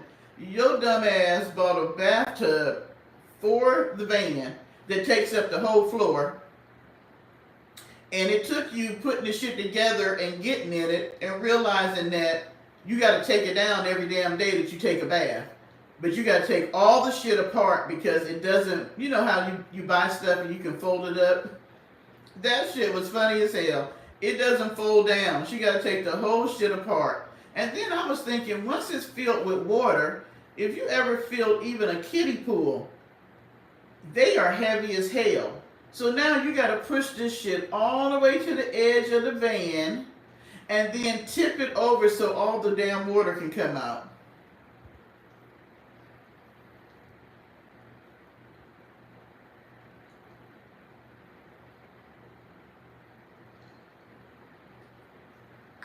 Oh no, not the kiddie pool. She bought one off of Amazon. It's like an oval. It's actually a portable bathtub. But my thing is, where are you getting all the water to put in the bathtub? Because the kiddie pool, she was literally filling it up with bottled water. How expensive is that for a woman who don't have a job? So I'm trying to figure out where you're getting the water from. But oh, I'm sorry, she's in Charlene's backyard, so hell, she can just take the hose and fill it up. Thank you, recession. I didn't even see you put that out there, but yeah. Thank you. She's filling it up from Charlene's hose. You know what? Okay, I thought your ass was in a doghouse already. Why are you out making comments? Okay, Arabs, help me out. I'm not gonna tell you I'm the most I'm not the most fine. Hell, I can't even talk no more. Damn your birthday, Arabs. Damn your birthday. I am not a financial wizard whatsoever. It has taken me years to get my finances under wraps because I like to spend money. I ain't gonna lie, I like to spend money. I always have. I like nice things. I like to spend the money that I make. That's why I work. But I'm not going to get out here and give y'all advice on finances like that. I can say to you that yes, I have stocks. I'm learning how to work in the stock market. Would I give you stock market advice? Hell no. I can tell you that I dabble in the stock market. Some of the stuff I bought, I'm going to tell you this now. I've been buying gold, and that has been something that has been growing. Even with Trump and his bullshit with the tariffs, I hadn't lost any money buying the gold. I'm going to say that. But I can't get out here and say, buy these stocks, buy this, or whatever. I make budgets. I don't even stick to them half the time. So I'm not going to come out here and tell y'all, you know, you should do this, this, and this. I can say this is what they say you should do. If you follow it, it may work. I don't know. But this woman gets out here and she literally says, I have seen her do video after video about living in a van and being nomadic and how to save money and all this. But she doesn't do it. Yeah, and I'm going to tell y'all this. I did do Robinhood. I didn't like how they do their you buying stocks through them. So I actually go to Cash App. I do.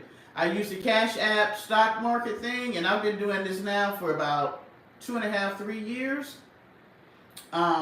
There's some, and I'm not a good person with the stock market because I need to see stuff grow for me to keep it. So I have bought some and gotten rid of it, but right now, I really do. I have about 5. So 4 of them are in the gold market, and I'm telling you, because my shit was getting all messed up in my 401k and all this stuff. But since I've been putting my money in gold, and I got that from what's the guy, Martin? If you're still in here, what's the guy that's supposed to be the best financial wizard on Wall Street? Whatever the hell his name is, because he took all his money out of stocks and put it into the gold. And so I decided I was going to put my money in gold because hell, he got way more money than me. But I do have to say, and you don't have to start out big. That's why I like Cash App. You can start out with, I think the lowest it goes down is $10. So you can start out with $10 and let it ride.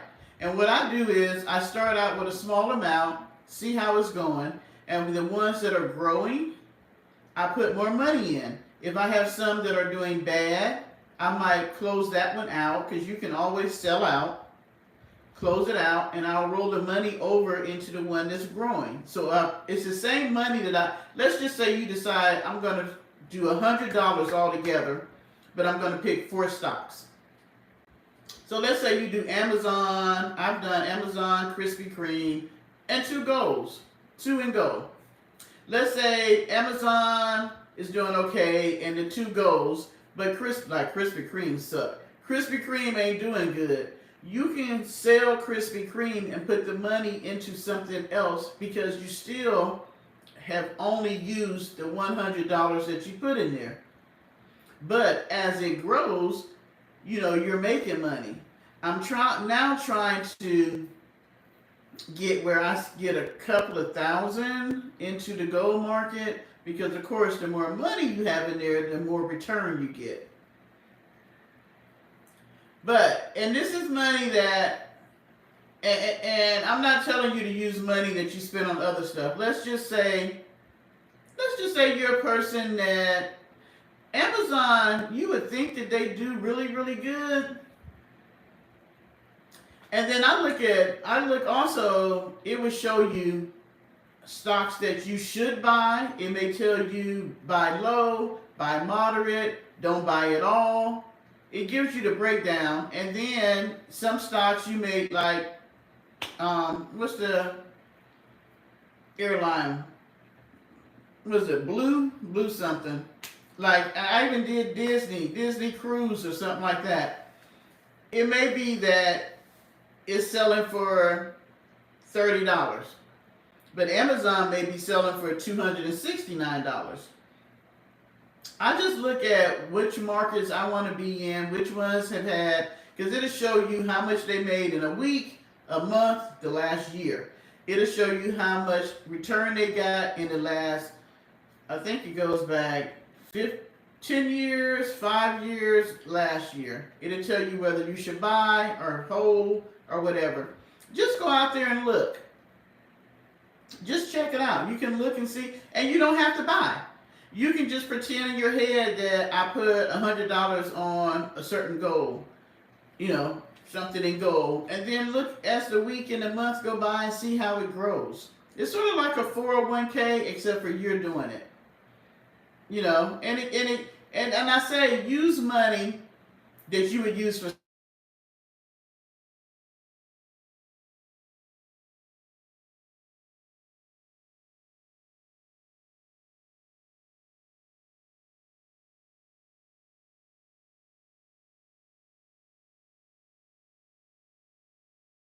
Let's say if you're a person that works outside the home and you buy coffee every morning. Sorry guys, somebody called me, it made it freeze up. So let's say you buy Starbucks every morning and you spend $5 or $6. Let's say you take that week's money and you take that $25 and you put it in stock. You don't have to take money from someplace else. Like people always say, well, I don't have the money. Take it from something that is entertaining for you. Like, let's say, I don't know, if you're a person that works outside the home and you're buying lunch, and let's say you spend, I don't know, because you can spend easily $50 in lunch if you eat out every day. And that's cheap for the week because you're going to spend at least $10 on lunch. So let's say you take your lunch for a week, and that $50 you spend on stock. Or let's say you give up Netflix for a month, and you take what you would pay on Netflix and put it in stock. You can always look at how you spend your money and move it around. Well, I don't remember them teaching me about stocks in high school. I mean, I really look at now how I use my money, how I spend it, how I move it around, just like with this being the end of the fiscal year for the government, it's the end of the fiscal year for me and how our job works, right? So normally, y'all know I work a lot of overtime. Well, we haven't been getting any overtime, but they give us bonuses if you work and go over your quota. So what I started doing is, if I get a really good bonus, which I normally do because y'all know I work a lot of hours, I take a percentage of my bonus and I put it in my savings. So I'm really, because with the orange man at the top, I don't know when things are going to get tight. I don't know when things are going to start costing more. And Arabs can understand this. We are single, older women out here taking care of ourselves. So we don't have a husband to fall back on. Our children are trying to survive and take care of themselves, and most of the time we're assisting them. And I'm sure me and Arabs are not the only ones. So when things get hard, who do our children look to? They look to us. So that means that we're taking our resources and helping them to the best of our ability. But we are getting older. I mean, hell, I'm 63. In 10 years, I'm going to be 73. So, I mean, I'm looking at, I had a whole master plan of how, my 401k, my disability from VA, my Social Security, all that was going to take me till I leave here. But now with this orange man up here messing with shit, and I understand, Martina, do not think that I do not understand when you talk about the fact that, you're living a tight budget. Look at this. Martina is 73 and she still works part-time. Most people at 73 years ago would be totally retired and don't have to work. Martin is 73, I'm 63. She's working part-time, I'm working full-time. That's giving y'all a hint of how this shit is. And so my thing is, I'm really trying to put stuff back because I don't know when the decisions that he make are going to affect me. You see what I'm saying? That's what I try to get people to understand. It may not look like the stuff he's doing is affecting you. There may not be no National Guard in your city. There may not be no floods in your city where the people ain't getting taken care of. There may not be where, the tariffs are affecting you because you may not buy some of the stuff that got tariffs on. It may not be where, you eat in a certain way where your grocery bill has changed. Mark my words. This shit is going to affect everybody's household on some level in the future. If it's not now, it will affect you in the future. So I'm trying to be proactive and looking at the fact that I'm an older woman. Unless God gonna send me a man that got some money that's gonna stay with me till I leave here, or he gonna let me win. I keep saying he got to send a man. He can send me the lottery. Let me win the lottery. I don't like living within a budget, but I'm trying to learn how to live in one because when I retire, I'm going to have to live within a budget. I actually semi-retired in 2019, and I literally went back to work because I hate living in a budget. I hate it.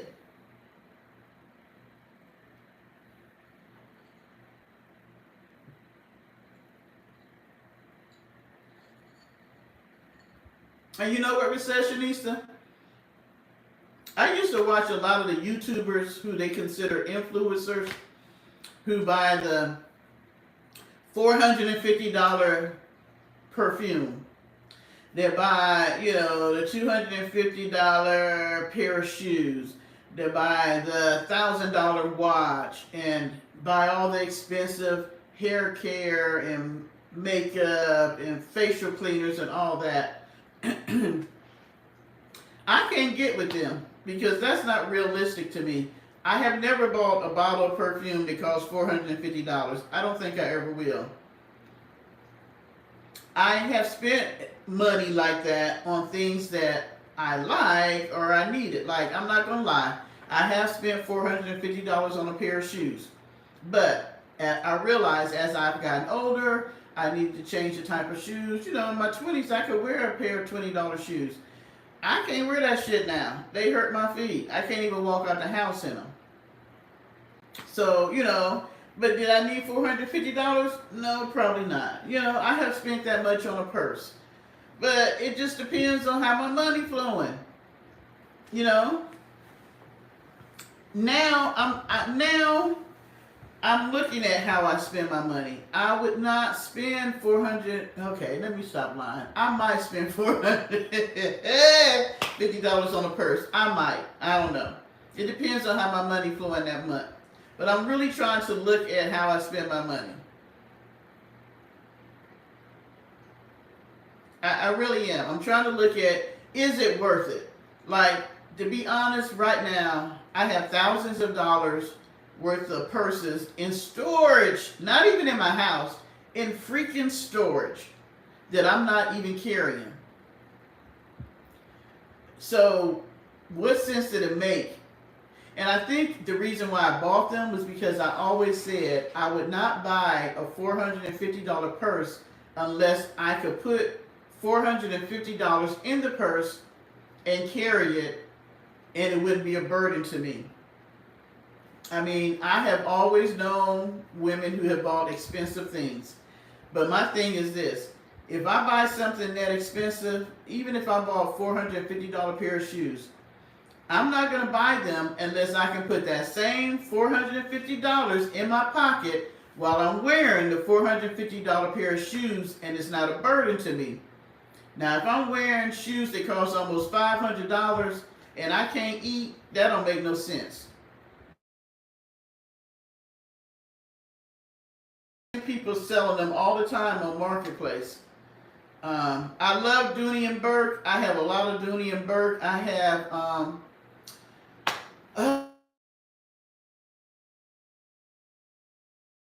how far?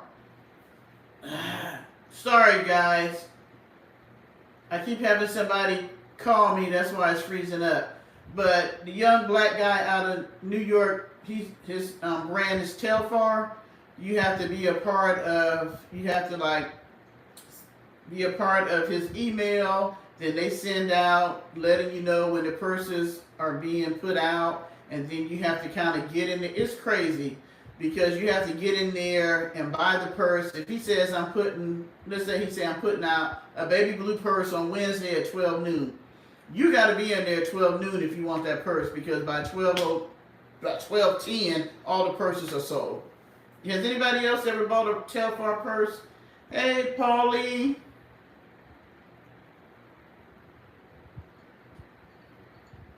What'd you say? That man what? Well, I already told him I was going live, so I don't know why he calling me like crazy. You know what? I like Telfar because it's plain. They're not necessarily cute, but it's just a plain purse. And even with his emblem on it, it's embedded in the purse so where it doesn't stick out. Sort of like Dooney and Burke. Their purses are just plain. It doesn't stick out. It's not like boom bam. This is the name of the person that made the purse. My Telfar purses are sturdy. I look for a sturdy purse. They're sturdy. They're like that's why I like Dooney and Burke. I can wear a Dooney and Burke and wear that mug out.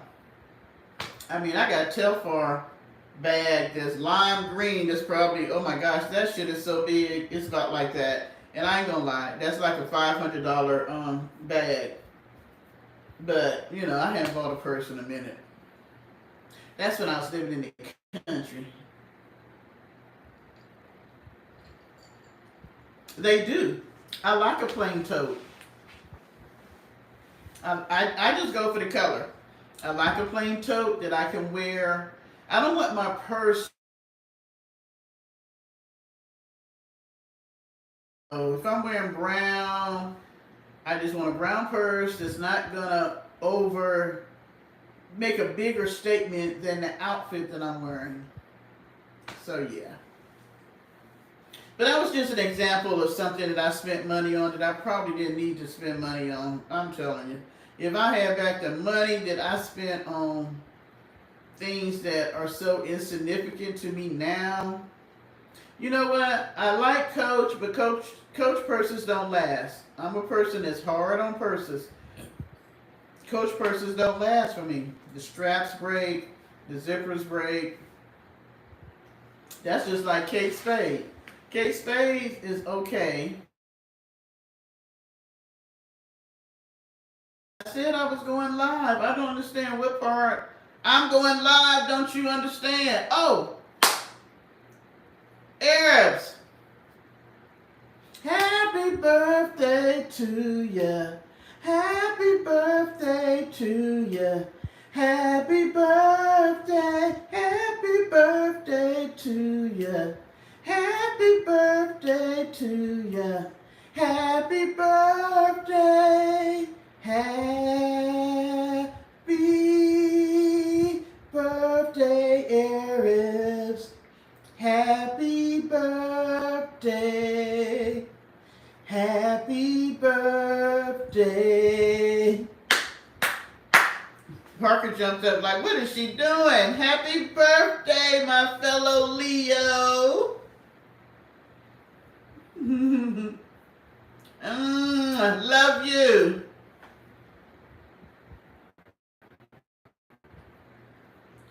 you know what? You know I love you. I thank you so much. You made my YouTube page, and you know we here. We here. Y'all wish in the chat, she's going to be Best Friends Chronicles, aka Arabs. Say happy birthday to our girl, Arabs. Or wait a minute, our gang leader, okay? She is our gang leader. What are you typing, receptionista? Wah, guan gal?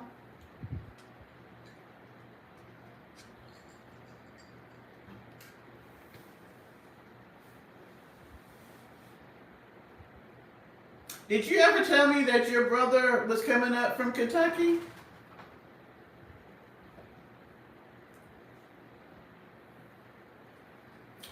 Who's from Jamaica? Cheryl?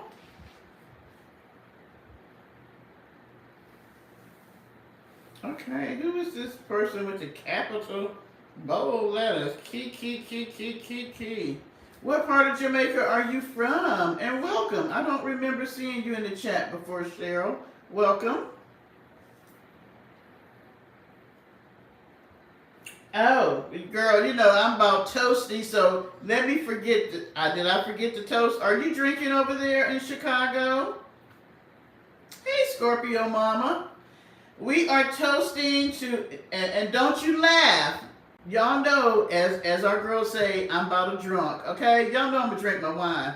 But because I was celebrating Eric's birthday, I'm gonna blame it on that. I decided to use a water glass tonight, and I'm drinking my box wine. So, happy birthday to Arabs. Happy birthday. I am toasting you, girl. I am celebrating your B-Day.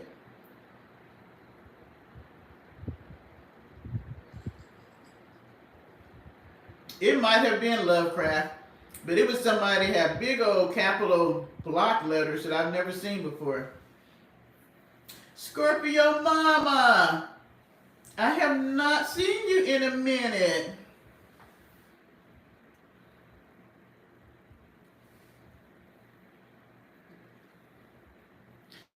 Arabs is our queen bee. She is our she is the head of our gang.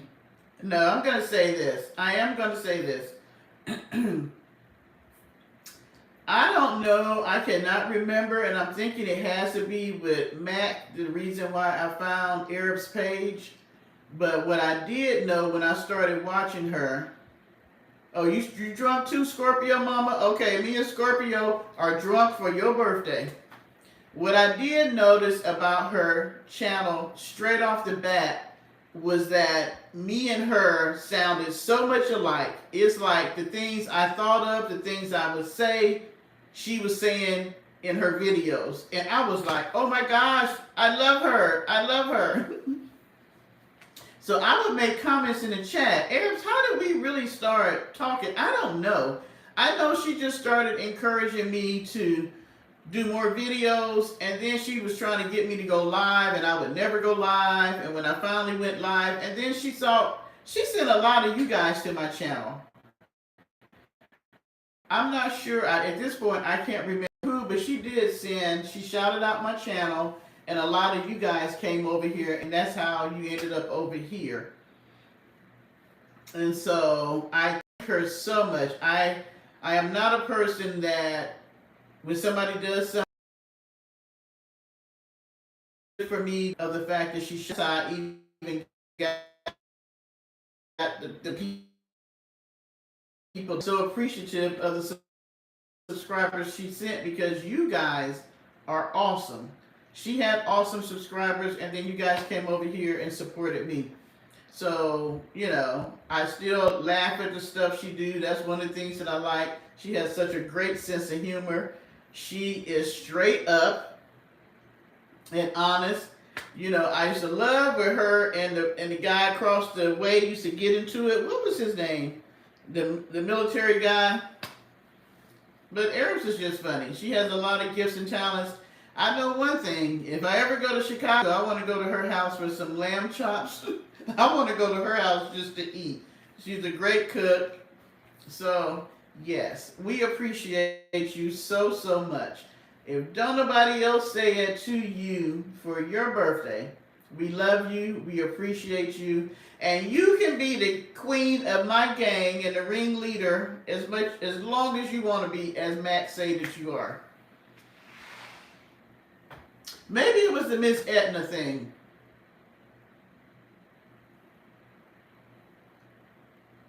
I know we not a gang. You know Mac Nasty say we a gang. So, yeah. And you know Tashana is your sister. So, yeah.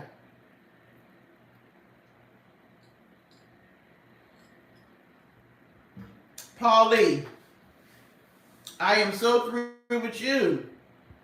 Paulie, you got a woman now, don't you? Because I thought you was my man. And lately, I don't know what you're doing, but you say Paulie, you done went to the lake. You done went to birthday parties. You just been hanging out bowling. Paulie, who the woman is? Go on and tell us. You are our male mascot over here. Who is the woman that you hanging out with, Paulie? Because you just done put us down.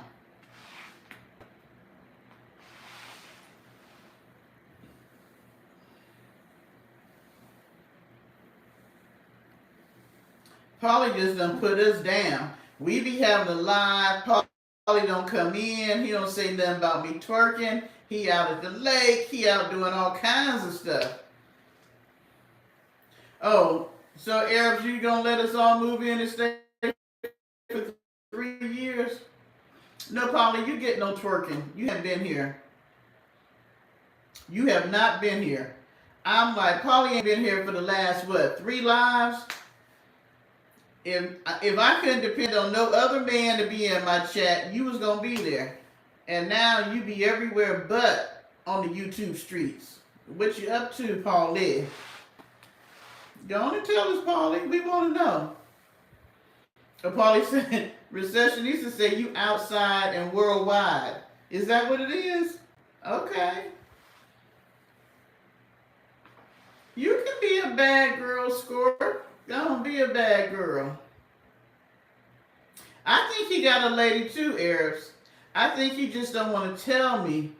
But hey, Paulie, if you got a woman where you at, I support that.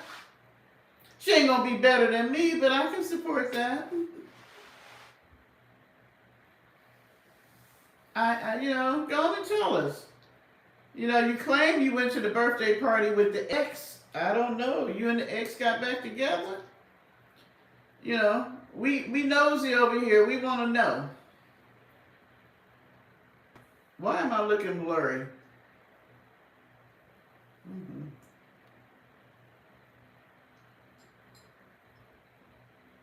Thank you, Scorpio Mama. This was my Pride Month dress. Hey.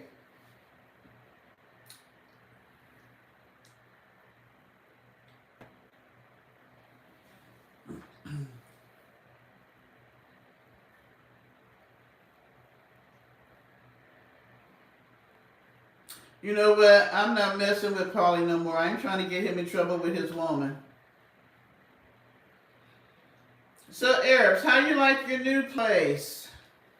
I see that you have downsized.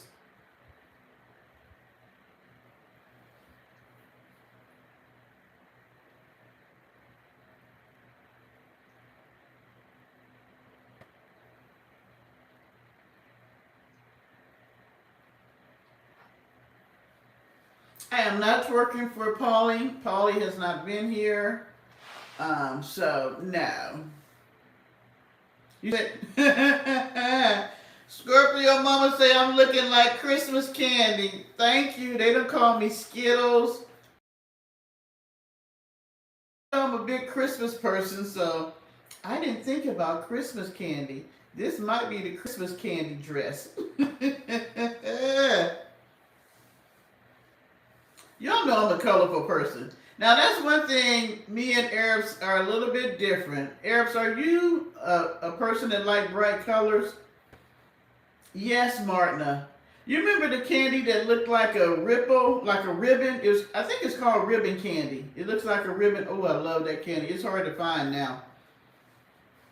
But I am a very colorful person. My sister says that I give her OCD with my outfits. I I love bright colors. Y'all know. Y'all see me out in pink. And, well, hell, I wore red for my birthday. Red, you know. So, we got 50 people in the chat. Okay, come on, y'all. Only 42 likes. I don't even keep up with that. Thank you, Lovecraft. The ribbon candy is the bomb. I am a very colorful person in all aspects of my life. I even said when I leave here, don't nobody wear black. Nope, you gotta wear your favorite color, unless your favorite color is black.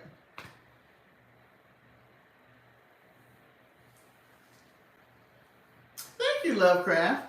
Red is my favorite color. My mother used to say it was the color of a harlot. She hated it when I was little. And she would let us pick out our colors. You know, like you would go to the store, like especially now when school just started. So we would go school shopping. Everything I picked out was red. It was going to be red, red, red, red, red. And she would be like, no, that's Jezebel. I don't know why they equated I don't remember nowhere in the Bible where they said Jezebel was wearing red. I don't know why red was the color of harlots.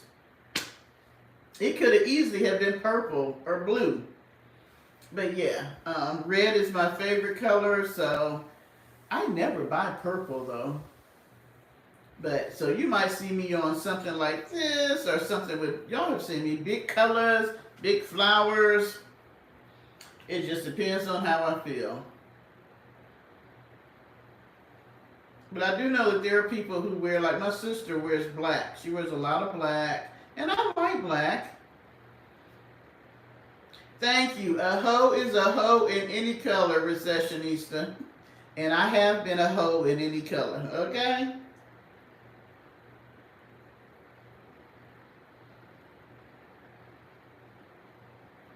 See, red lipstick don't look good on me. But I love the color red. I'm not a purple person. I do like pink, and see, I like pink and green. I don't know why pink and green go together, but I do like pink. But that's probably because it's kind of in the red family. Yeah, floozies wore red lipstick and red fingernail polish. Oh my gosh, Martin, we are old when we use the word floozy. And the funny thing is, when I go to get a manicure and pedicure, I never think about getting red toenails. Like now, I have lime green toenail polish. I don't wear fingernail polish, but I love for my toes to pop. So especially in the summertime, if I'm wearing sandals, I want like the craziest polish. Like I'll do neon orange or something like that. So when you look at my feet, my toenails are just pop.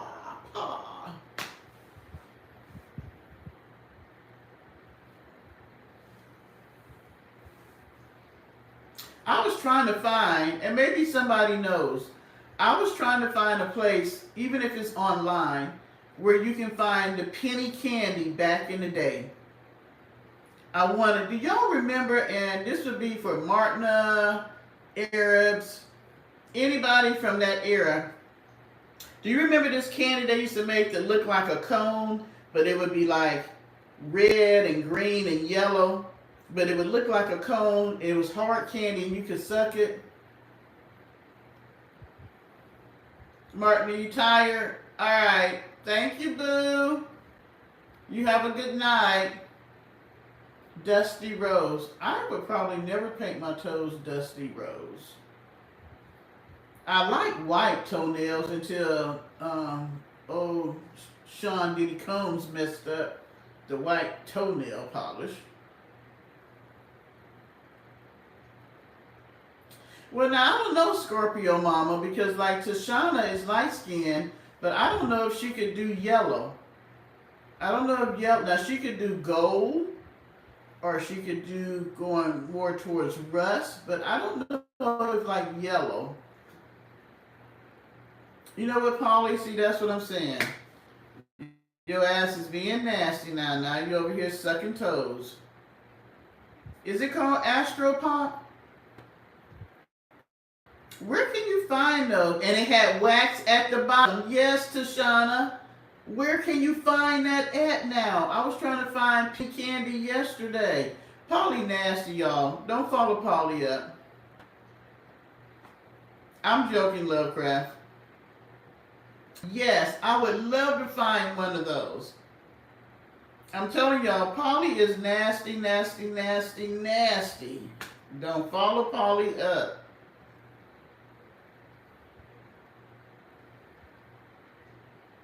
What are you saying, Scorpio Mama? We bring back Cho since Fuddy?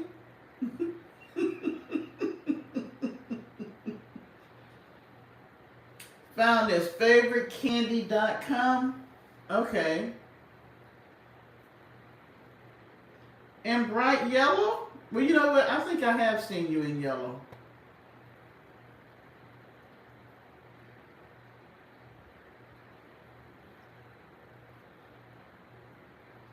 But I wanted to find a place where I could just buy all the type of penny candy that I want in one spot.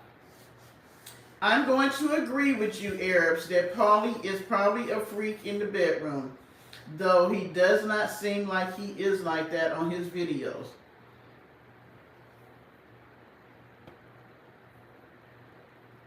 See, look at him. Oh, yeah. See, that's why, see, y'all don't let Paulie fool you. While he hadn't been here, he probably been freaking off. So he probably doing some freak off somewhere. I wouldn't be surprised we go to Paulie's apartment. He got a whole bunch of bottles of baby oil and Estroglide.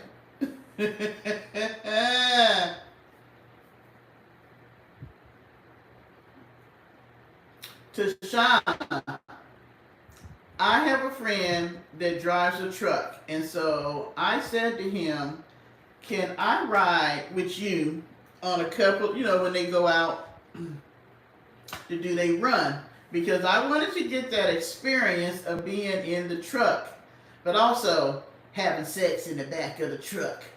I mean, don't you think that's a little freaky, having sex in the back of a semi? I don't know. Maybe it's just me. Maybe it's just me. But I'm thinking you're driving all day and you have to do your 10-hour, or what is it, 14-hour layover somewhere.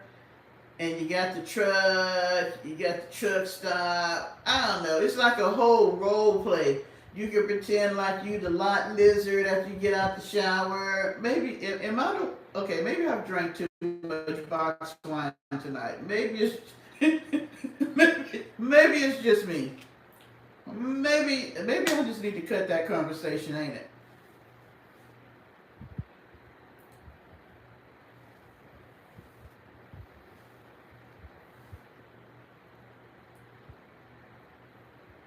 What did Lovecraft say?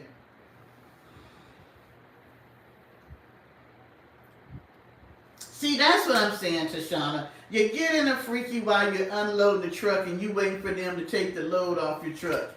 That's what I'm saying. I look like a bunch of fun today. I like to think I look like fun every day, Paulie. See, just the whole idea of having sex on the road as a trucker just excites me for some reason. I don't know why. I'm a little strange. I don't know why. It just does.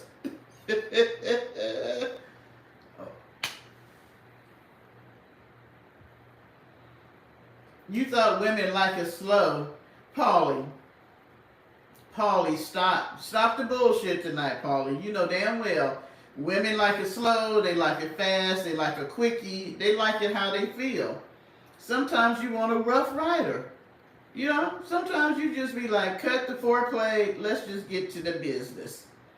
Then there's times that you want the foreplay and all that other stuff. You know, it just depends on the day, the moment, and the time.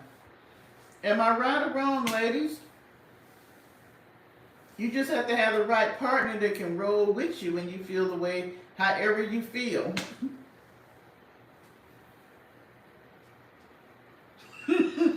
Lovecraft, I think it's my channel because we had Recessionista. Did my sister bring up some bull crap last? My sister brought up some bull crap last Saturday that had us talking till 1 in the dang on morning. Yes, but Arabs, did you know they say that Leos are one of the best lovers in the zodiac sign. So if you get a Leo, just think that you are honored to have us. Okay, you know what, Polly? Take your ass to the doghouse. See what I'm saying? When he do come in here, he got to cut up. Oh, you don't want to miss my tongue. Polly, don't geek him on, Recessionista. Do not. Y'all do not. Y'all don't know. Y'all stop. Y'all know Polly nasty. Polly is nasty. But yes, Leos are in the top 1% of the best lovers in the zodiac sign, if you did not know. Scorpios are in there too.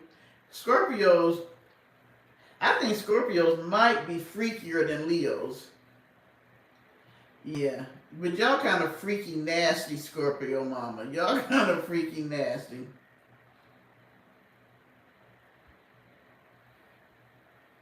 Oh, I'm not worried about the trolls. Y'all usually be on it.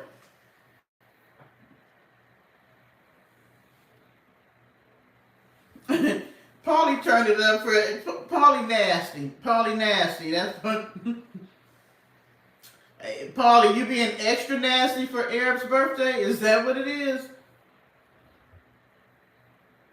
I'm sorry, Recessionista. Don't get mad that Leos are good at everything they do. We just like that. It ain't our fault. We just born that way.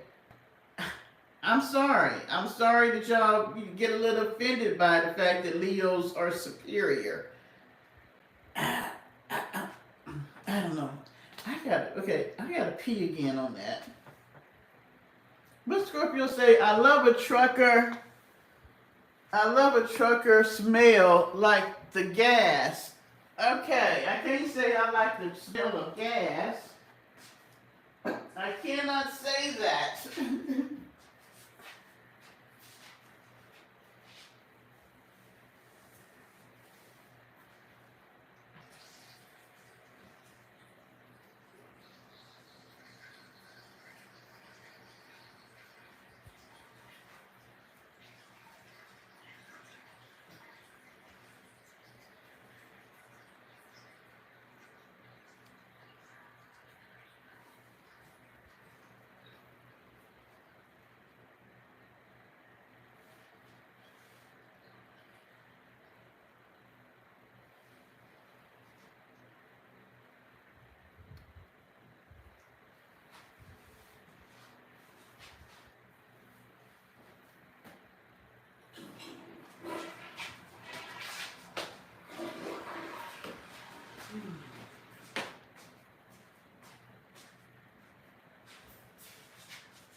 Uh-oh.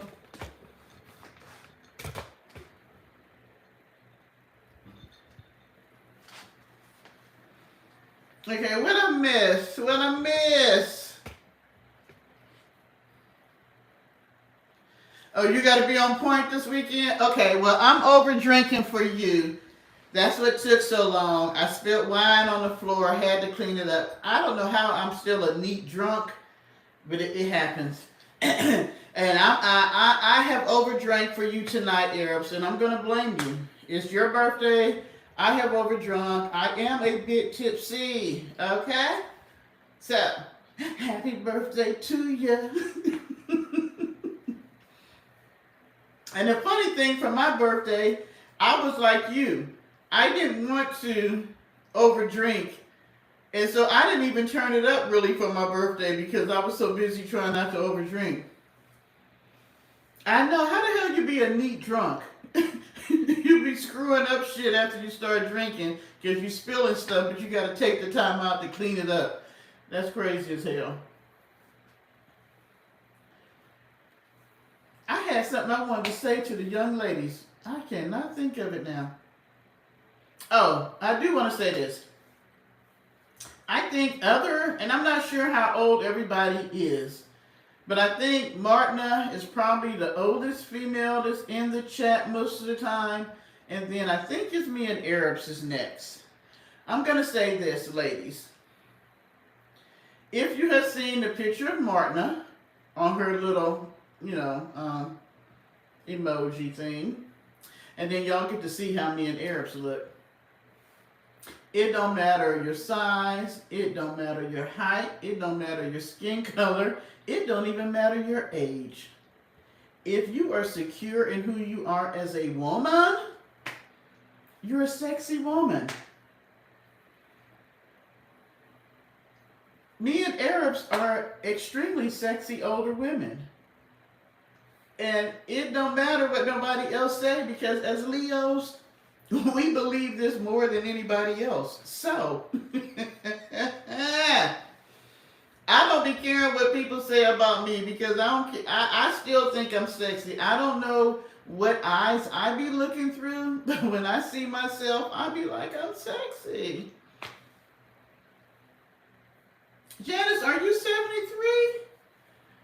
Oh, I did not know you were that old. Just from your comments, I would have never known you were that old. Well, I tell you what, just by your conversation, you don't talk like you're an old woman. And that's that right there is the hint. Age does not equate to how you feel on the inside. Everybody always wants to know when you get older. Even my mom called me this year and she was like, how do you feel to be 63? And I'm thinking, I've never been 63, so I don't know how the hell you're supposed to feel because in my mind, I still think I think like a 20-something, 30-something year old. Now I know that I don't process because there are days that I can be doing my job and I can't remember what the hell I'm supposed to be doing from one minute to the next. Or I can be doing something and forget. Now, I ain't going to tell you that your mind ain't going to play tricks on you because y'all know I be out here and let me add some alcohol to the age. I be needing Martina, who's 73, to help me out. But, yeah, I think it's all in how you think about yourself. I think that people who think of themselves as being old, act old, and may make themselves look older. You ever seen a 30-year-old woman who dressed like she's 75? I think that, my son's friends are like, they never think that I'm the age that I am because I'm just not this old acting person. You have a scooter and swim 2 to 3. Girl, I don't even do all that. You know what? I have a chair, I sit in it, I drink, I smoke, and I try to walk.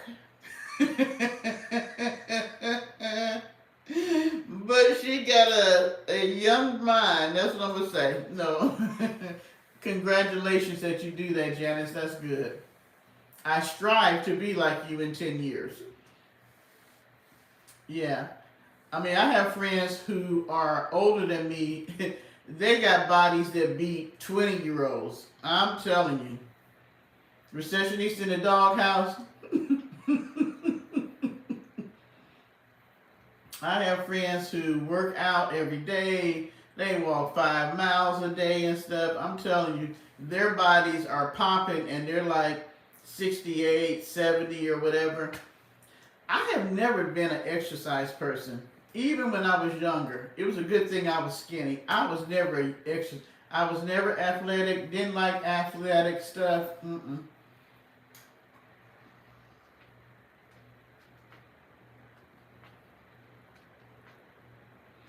Recessionistas always, y'all see, y'all gotta be careful. Recessionista always saying something slick. She always saying something slick. And I'm gonna say this. You know what? I try to be fair and above board. So I'm gonna say this. When Mac is on point, she does have really nice skin. She does. I noticed that with the other lady that I was saying that y'all ever watched before, the one named Candy. I noticed that those people that have some mental issues going on, they have the most beautiful skin. Girl, I gained weight so much. Oh, but I was stressed a lot when I was going through menopause. I was going through my divorce. I had a hoe of a husband. Yeah. Because when I got married, I was still like a size. I know y'all think, y'all are not going to believe this, but I was still like, I think at that point, I was at my heaviest weight. I was a 9'10". Yeah. My whole life, I've been like a 7'8". My heavy point was a 9'10", and then I got married and married a hoe that stressed me out, and and she ain't been able to get it off since. She has embraced all of this. But you know what the funny thing is? I found that men don't give a shit. They really don't. No, she is not an unattractive woman. And I'm gonna say this. When, like, certain times, like when she first went to Quartzsite, if you looked at her skin, when she takes care of herself, she has the most beautiful skin. She does have a great complexion. And she's not a bad looking woman. See, that's what I be trying to tell her. I don't have to hit below the belt. I don't have to hit below the belt and say she's ugly and all this stuff like that. I don't. No, she ain't got no ass, but she made it up with the breasts, okay? So she got big boobs and no butt. She got long legs. People like long legs. That's not even the case. It's not even the fact that she got alopecia, because, Lord, I'm 63 and I'm losing my hair and I be trying to hold on to every strand I can hold on to. And Arabs, I heard you talking about something that made your hair grow, but I could not figure out what you were saying. If you would put it in the chat, because Deborah would really like to know. But it was none of that that made me think of her as being ugly. It was like y'all are saying, her actions, her attitude, and her behaviors. It was, my whole thing with her was the fact that she was using the Lord to get money out of people. That is the one thing that made me stop in my tracks, because when I started watching her, I was just watching her because I thought it was interesting that people lived in their van and, and traveled. I had no idea I was going to stumble up on this woman who was trying to con old women out of their money.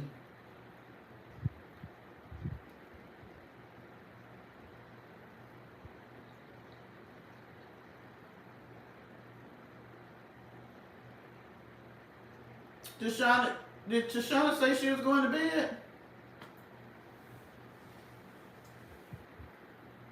Good night, Tashana. Tell Charlie we said good night. Hello and good night. What did you use for yours, Arabs? Because as you get older, like my hair is thinning. It's standing in the middle. We be trying to make it, we be trying to use the braids and stuff to braid around it and all that. But what did you use? And my thing is that it's not even any of that. All of that is stuff. Okay, so what did you use it in? Did you just order that by itself? Or did you, let me write that down. Or did you order it and it's under a different name?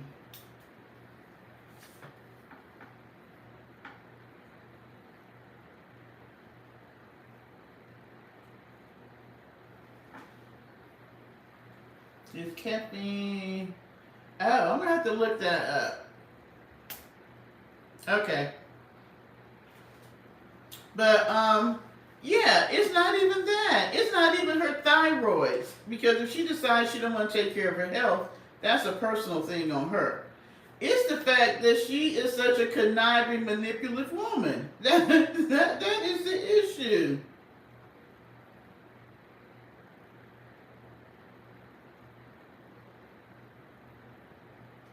I mean, it's just her, and she's a nasty woman, not just hygiene-wise, but with her mouth and who she is. She's not, I'm sorry. She is not a Christian. She is not a representation of a Christian woman. I'm sorry, she's not. She's a representation of a woman who has decided that YouTube is going to be her way of living. I don't know when she decided that she could make money off YouTube, but she did something that brought money in for her, and then she started figuring out other ways to bring in money. Because like most people know, if you watched her long enough, she had a place to stay. I don't think it was as bad as she said. I think that she probably started watching van life people, and see, when she started getting in van life, people was in their vans, but it's nothing like it is now. When I started watching her, it was not even as many people who were out there in their vans now. Who the fuck is this? You're not going to take up my whole chat with your bullshit. Come on, why is it not letting me? Did y'all already delete him? Because it's not letting me delete him. But yeah, she found a niche. Thank you. I was trying to delete him. Thank y'all. She found a niche and she figured out she can make money. And the thing was, it was perfect for her because she was actually making money. Everything about her brought in money. The fact that she was an older woman living in a van, coming out of housing. She had the throat thing going on. She had the hair missing. And then she would shave her head. People actually thought that she might have had cancer or something because she had the shaved head. And she used all of that to make money, because I ain't gonna lie. When homegirl went to courtside, she had money rolling in. I was freaking amazed at how much money people were sending her and how much stuff they were sending her. But then she got greedy.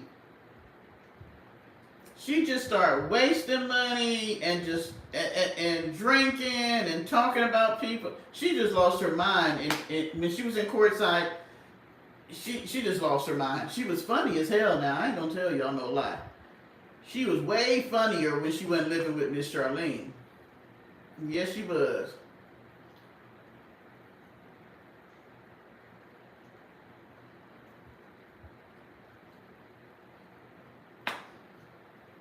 And then when she went to live with Miss Charlene, I figured, okay, she's living in a stable place.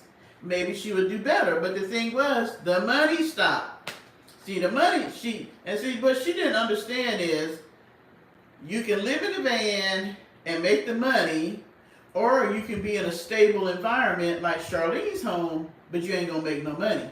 You're gonna have to live off Charlene. But y'all notice the first year and a half, she didn't mind living off Miss Charlene. But the people minded it. That's just like if I came out here and decided that my channel was going to be about, let's just say, cooking. And when y'all first started watching me, I was cooking up some stuff. I was flipping and dipping and cooking and all that. And then a year and a half in, I decided that, I don't want to cook so much. I want to garden. Well, some people might watch me garden because they might think that I'm going to grow shit, then I'm going to take it in the kitchen and cook. But when I don't do that, then they're like, wait a minute, she ain't a cooking channel no more. She's a gardening channel. You just can't change up on your subs like that. You know?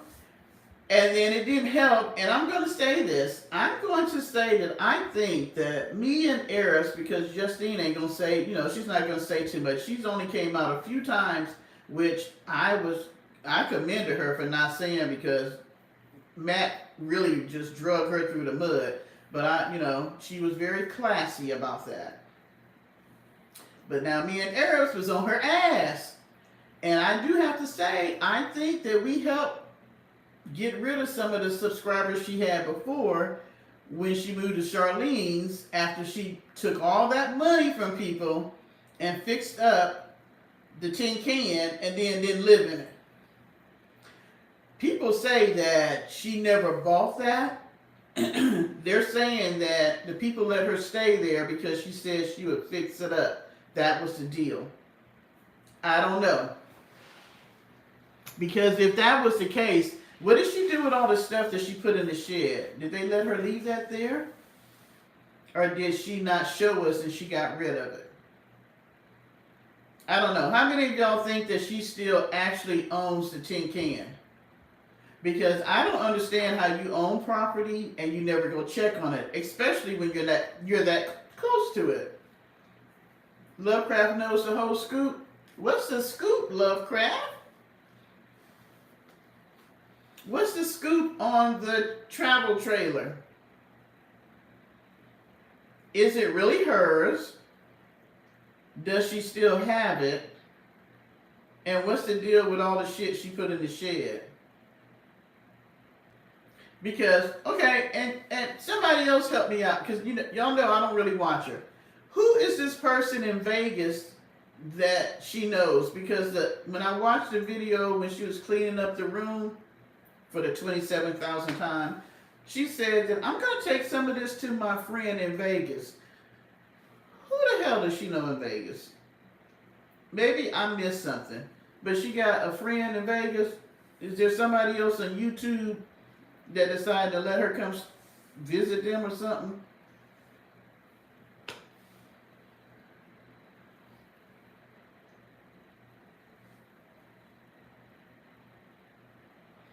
Yeah, because I'm trying to figure out, there's a friend you have in Vegas that's going to let you put your shit in their house, but you can't stay in the house. That don't even make no sense.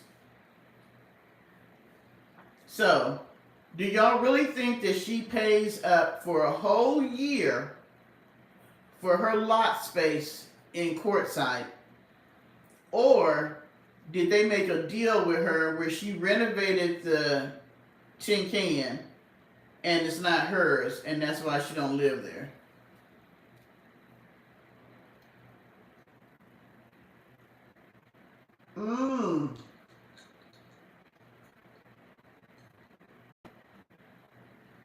Where was she trying to sell it at, Paulie? On the street? Is she trying to resell used stuff that she got from... Okay. So this woman is trying to reuse stuff that she bought that was reused. You know what I'm saying? You went to Goodwill, you bought it, then you brought it home, and now you're trying to resell it again. And to be honest, she could sell some stuff.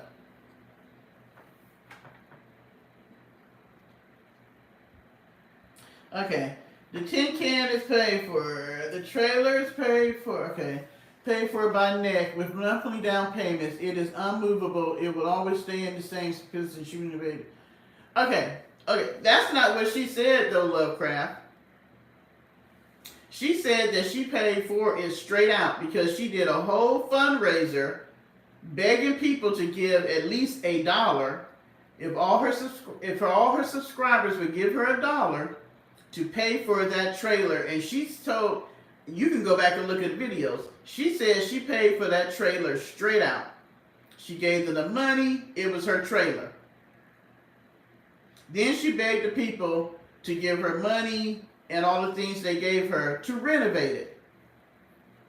Then when she left to go to Vegas, she said that she had paid, well, after she was at Charlene's till the first of the year, that first year she went, she said that she paid her rent or her lot space for the trailer for the whole year. So she says she goes back every year, like at the end of the year, she'll go back and pay her lot space for the whole year. Okay, but this is my thing. I'm not giving her too much credit. I'm just looking at it like this. This is my thing.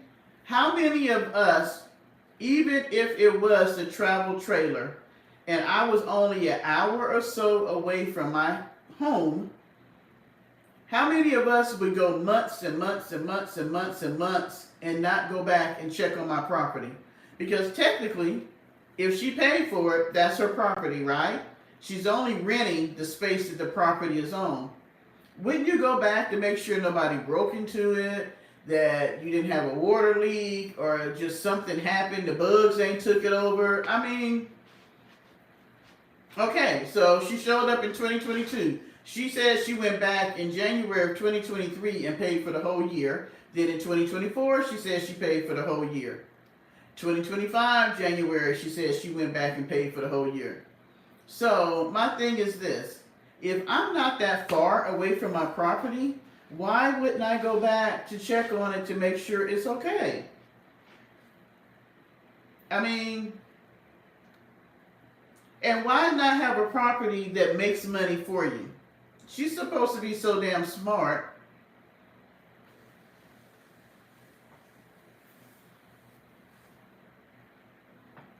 But she's supposed to be so damn smart. She could have moved that to Charlene's property. Okay, if she went and started staying with Charlene in 2022, that's 2022 to 23, 23 to 24, 24 to 25. 3 years. She could have rented that property out. 3 years. She could have rented it out. I mean, everybody didn't like her design plan, but it was nice enough for somebody to rent out and stay in. So why not rent it out so that that same property can pay for the lot space, and you could have paid for it to be moved to Charlene's property, because she even said that Charlene said she could move it to her property.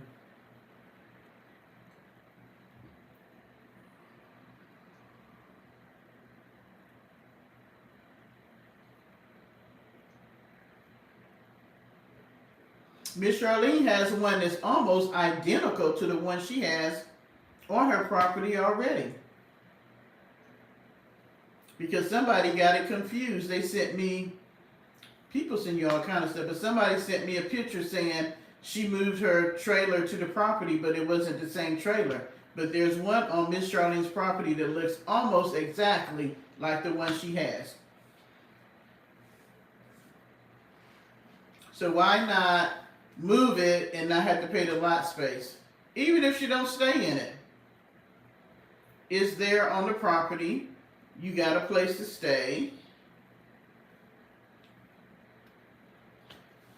It's not making sense to me for her to be so damn smart, as she always says. It doesn't make sense to me. There's something she lying about in the mix. That's what we do know. She always lying. So there's something she lying about. I still say that she's trying to be in Miss Charlene's will so that Miss Charlene will leave her house and either all the property or part of the property. I know that the property, if I'm not mistaken, is in Miss Charlene's name because she's the one that bought the property and everybody else moved on it. So I still think that Mac has a master plan that she ain't telling nobody about.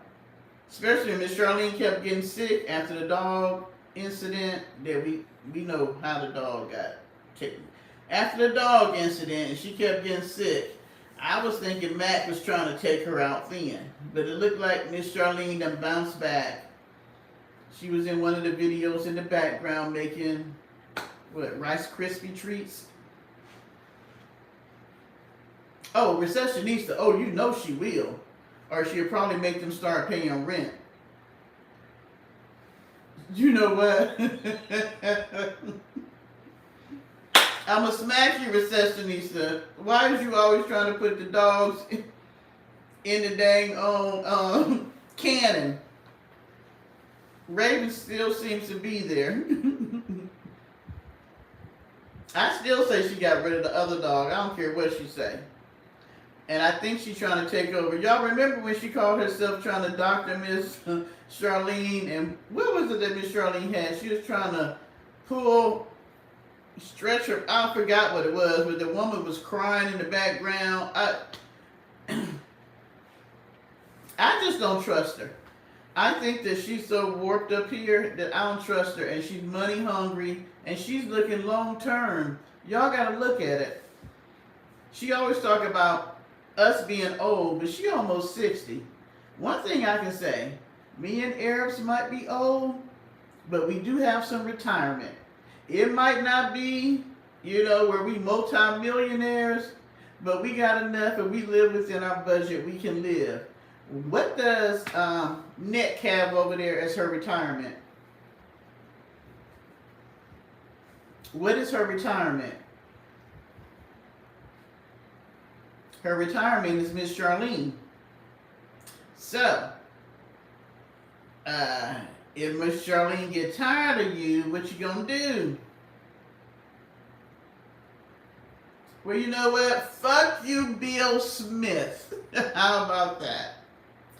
Fuck Bill Smith.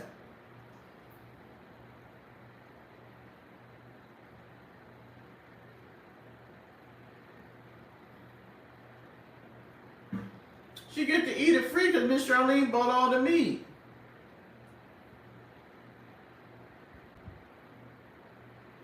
But that's what I'm saying, Lovecraft.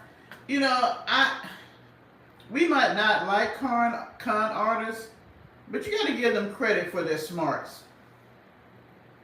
They be trying to we don't look at conning people. You got to look at people who are con artists, manipulators, and all that. We don't think along the same lines they think.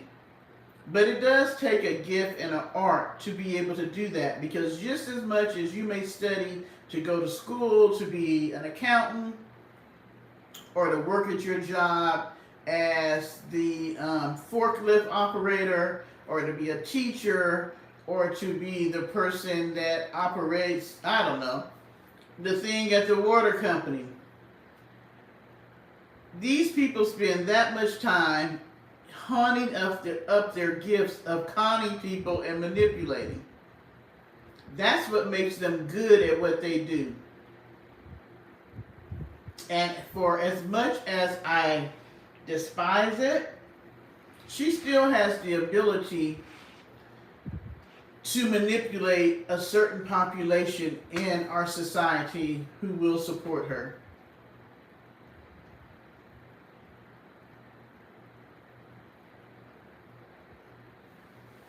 And I could be wrong about this, but I believe she's made enough inroads with Miss Charlene, and I keep telling y'all this, that Miss Charlene is going to leave her home, because everybody else that is on the homestead, Miss Charlene bought the land. All her family lives on the homestead, the ones who want to, at least as far as we know. They all have their own homes. Miss Charlene does not have a spouse. She does not have children. And she let this strange woman move into her home because she wanted to help take care of her, because she wanted her to have a better life. It seems like Miss Charlene just has that type of heart, because she was in there making Rice Krispie treats for all the kids on the homestead. So you got to look at it like this. As she's getting older, she's looking and saying, hey, Everybody in my family has their own home. They have their own place. Who don't have a place really? Who does not have a secure home to go to? McNasty.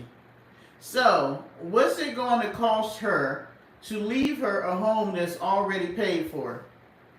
She's doing a good deed, and she's going to feel good about herself. I'm telling you, if something happened to that woman, you're going to find out that she probably left her home to Mac.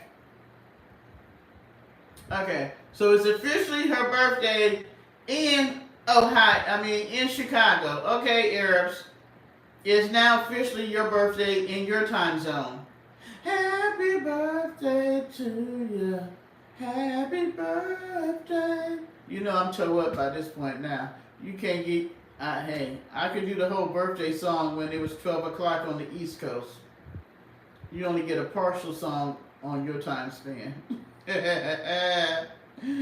Everybody say happy birthday to Bedspread Chronicles, aka Arabs.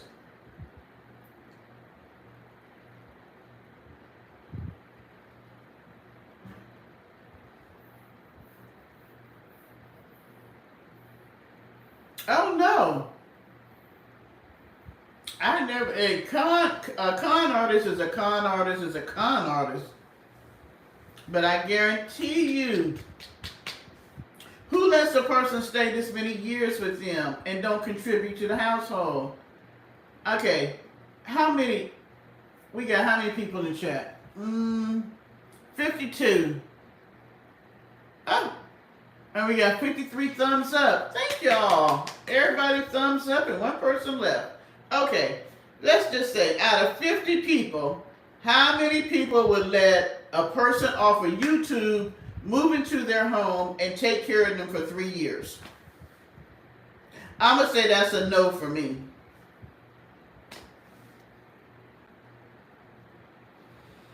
You know what? I bet I like your dumb ass when you get out my chat. That's what I think I like. Why the fuck you care if I like bacon on hamburgers? People say the stupidest shit. Thank you. Her retirement is Miss Charlene. I like y'all. I really do. And you know what? I'm going to say this. And I'm not even going to say names. There's a few people in the chat that I would trust to come to my home. There is. But I will still be looking at you side-eyed to see what type of person you are in person versus the person that you represent out here in YouTube land. I mean, because anybody can be anybody out here. I don't even know if your name is really your name. I don't know if the picture you got out there is your picture. I don't know if you're who you really are. The only people I can say that I know what they look like is like Paulie, Arabs, Tashana, and then everybody else, you may have pictures, but I've never seen you do a video or anything. You know what I'm saying? And even with me knowing what they look like, is that their real name? If I invited Paulie to my house, and Paulie did something to me, I don't know if Paulie is his real name. I don't know if he really is in New York. You know what I'm saying? I just see a person on a video that say that their name is Paulie and they live in New York. All I can say to the police, his name is Life with Paulie. He's on the YouTube. He say he live in Upper New York. How many people live in Upper New York? How many Paulie lives in Upper New York? Girl, you know, I'm going to make Paulie pay me. I can get drunk, because y'all know I can do that. And I can't twerk worth the shit, because I ain't got enough booty to twerk. You know what? I'm going to have to say, Eris, why we ain't never seen you twerk? Because you got way more booty than me. You got booty for me, you, and maybe somebody else. Maybe you should twerk for the both of us for your birthday. But even with your name, Recessionista, I can't say exactly where you live. You know what I'm saying? Y'all know me as Defining Deborah. What the hell? What if y'all find out my name ain't even Deborah? What if I'm not even in South Carolina?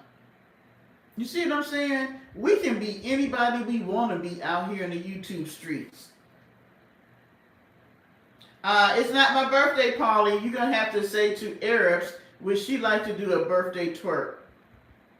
Would you like to twerk for us for your birthday, Arabs? Girl, you got all that booty and you can't twerk. Just because you got the booty, you should be able to twerk.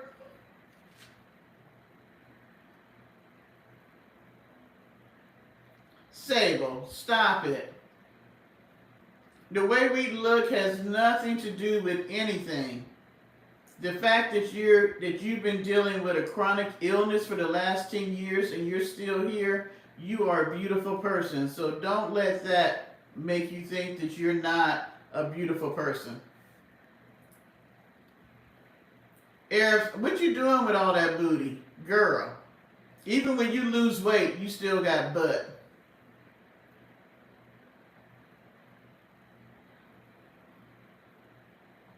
Oh, Eris was doing some twerking last weekend?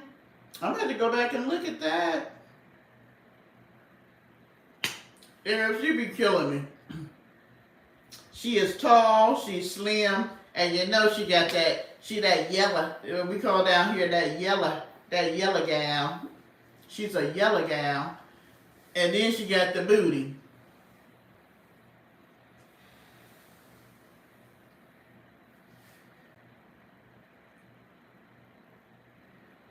You know it was the booty ooty that attracted the men and your yeller. It's funny to me because, you know, down here in the South, being yellow back in my day, you was the bomb. It didn't matter what body size you was or anything like that. If you was a light-skinned woman, that's all that mattered in the South. I'm so glad that the majority of us have gotten past skin color and it's more about the person than the attributes. I'm a big proponent at it's not what we look like on the outside, because I have met some beautiful people who were total assholes. And I have met some people that society would say they are amongst the most unattractive and they were the most nicest. But then I have met some people who were unattractive who were assholes, and I have met some beautiful people who were nice. So I think it really depends on the person on the inside. What I like about Arabs is that she's real. She's a real person. She comes across as a real person. She's honest about who she is, what she cares to share with us, you know. And that's the part that counts. And I think that's probably what makes most of us be together in these chats and YouTube pages, is the fact that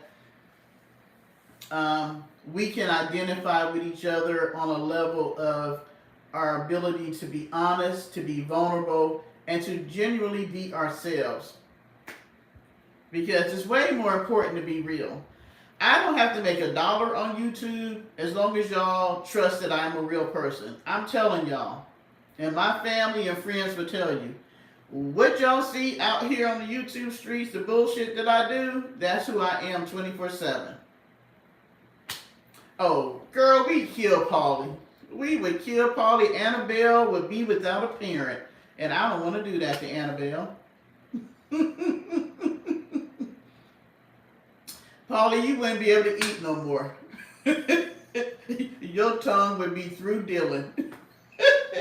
Oh my gosh. Okay. See, Polly, I don't know why Polly be messing with me when I drink. I don't know why he do that shit. I think that y'all like us because me and Arabs would say any crazy shit to come to our head, for one thing. That's for sure. You never know what you're going to get with us. It might start out as a very calm, easy-going night, and then the shit just get crazy.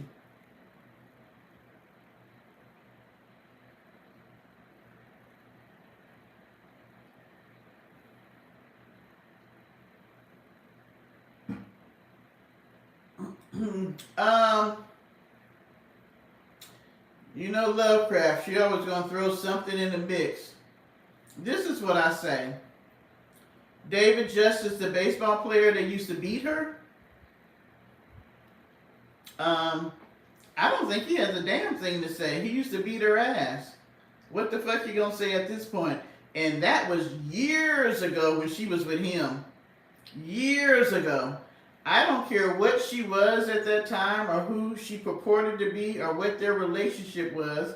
It still didn't mean that he got to beat her. Did he forget that part when he came out and decided to say something about her? Yeah, your tongue would feel like a jackhammer, Polly. But yeah, this is what I think of this. Any man that comes out and talks about any woman that he's with is a jackass. And the same for a woman. I'm like this. I have told you guys to a certain level about my ex-husband. Even in all that, have y'all heard me bash him as a bad person? Somebody that nobody should ever be with or anything like that. I'm looking real shiny. I'm not going to do it because apparently there was something I liked about him when I got with him, right? I married him.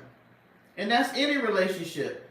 When you get with a person, there's something about the person that you like. That's why you're with them, right? So, when it's over with, it's over with. It just is. So my thing is, people coming out and talking about each other after the relationship is over with is stupid as hell to me. I think that's whether you have money or don't have money. Now, you can come out and say, hey, I was in this type of relationship. This is how it affected me. Now, if you're talking about the relationship and how it affected you and what you learned from it and what you got out of it, or regardless, even if it was a abusive relationship, you should have learned something from it, meaning that I might have picked wrong or the person was whatever. You know what I'm saying? I don't know if I'm making sense because I don't been drinking now.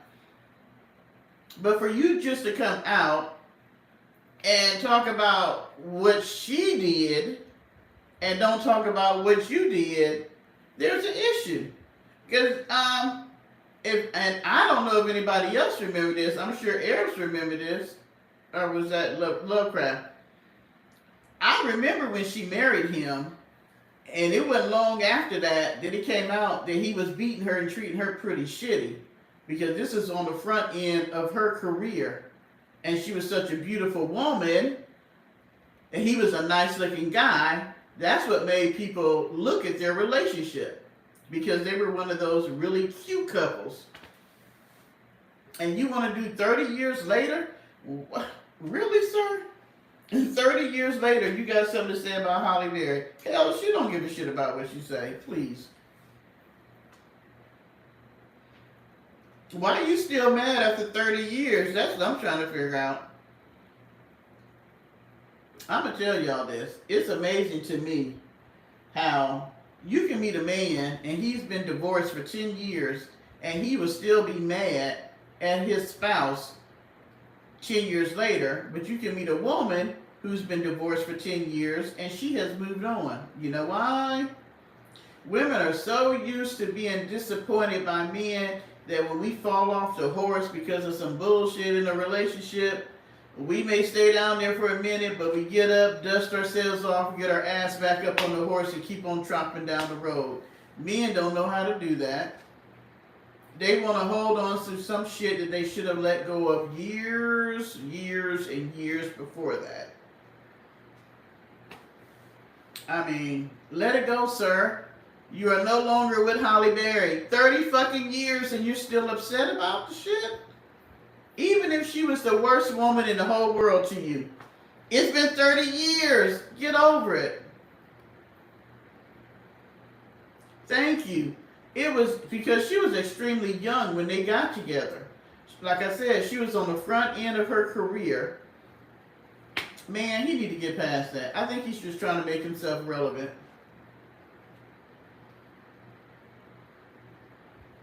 Um, you know what? I think she's tossed between the two. See, Arabs, the thing is, when you pigeonhole yourself in a certain place, how do you get out of it? Like, I never came on here saying I was an angel, I was innocent, or whatever. I'm just me.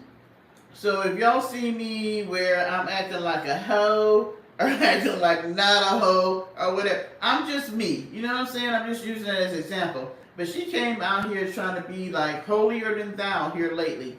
She is the holy woman. She is God's gift. She is God's choice. The rest of us are horrible women. And her favorite saying, we're not nice people. We're not nice women. Okay. But the enter her is a hoe. Come on, y'all. If you really read between the lines, and this is where my psychology stuff come up. If you read between the lines, if you look at the lifestyle that she has purported is her life, her childhood, her teenagehood, all the stuff. If we believe what she says, then the person she is when she's cussing us out and she's drinking and all that, that person lines up with the lifestyle or the environment that she says she came out of. But this other person that she tries to purport being a Christian woman, holier than thou, don't sleep with me and all this shit, that's not really her. That's why when she drink, the woman that cusses out, act nasty. If you notice, when she get pressed, when she get pushed in the corner, who comes out?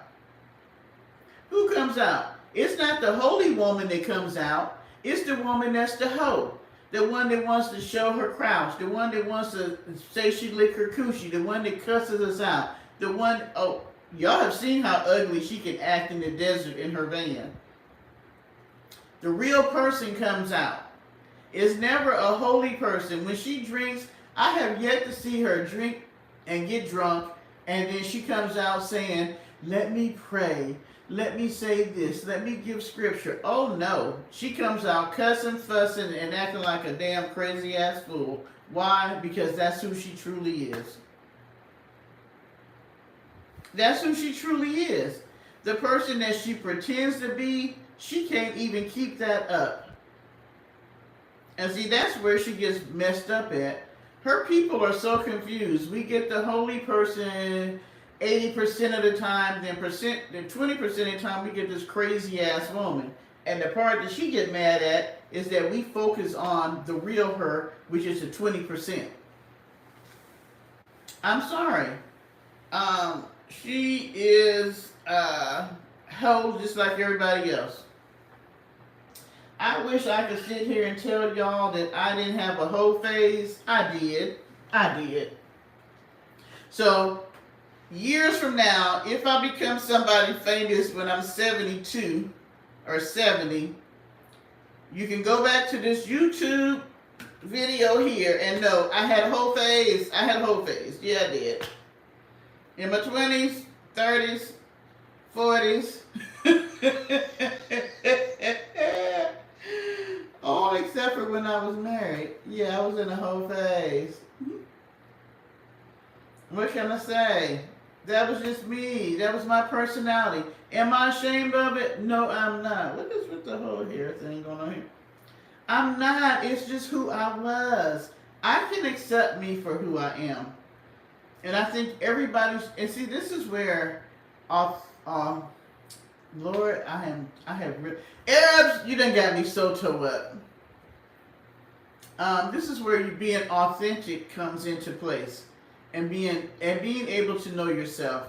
You can say, these are the good parts of me, these are the bad parts of me, these are the great parts, these are the parts I'm okay with.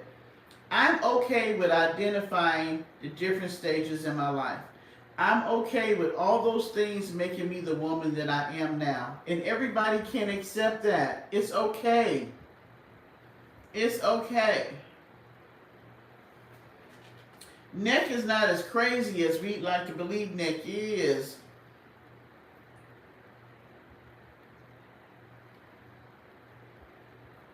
Does Nick have trauma? Yes, she does. I do believe that she came from a very traumatic background to some level. And everybody deals with trauma differently. So I can't even say that because her sister seems to be more stable than she is. Maybe her sister dealt with trauma differently from her. I'm going to say that. But what I do know is she knows right from wrong. And she knows when she's trying to manipulate people and when she's not. Now, her trauma has made her have and see, this gets difficult when you're trying to separate mental illness and trauma from a person's natural personality and character traits. Because I had somebody talking to me the other day, and they were trying to, people like to say that people with mental illness aren't smart.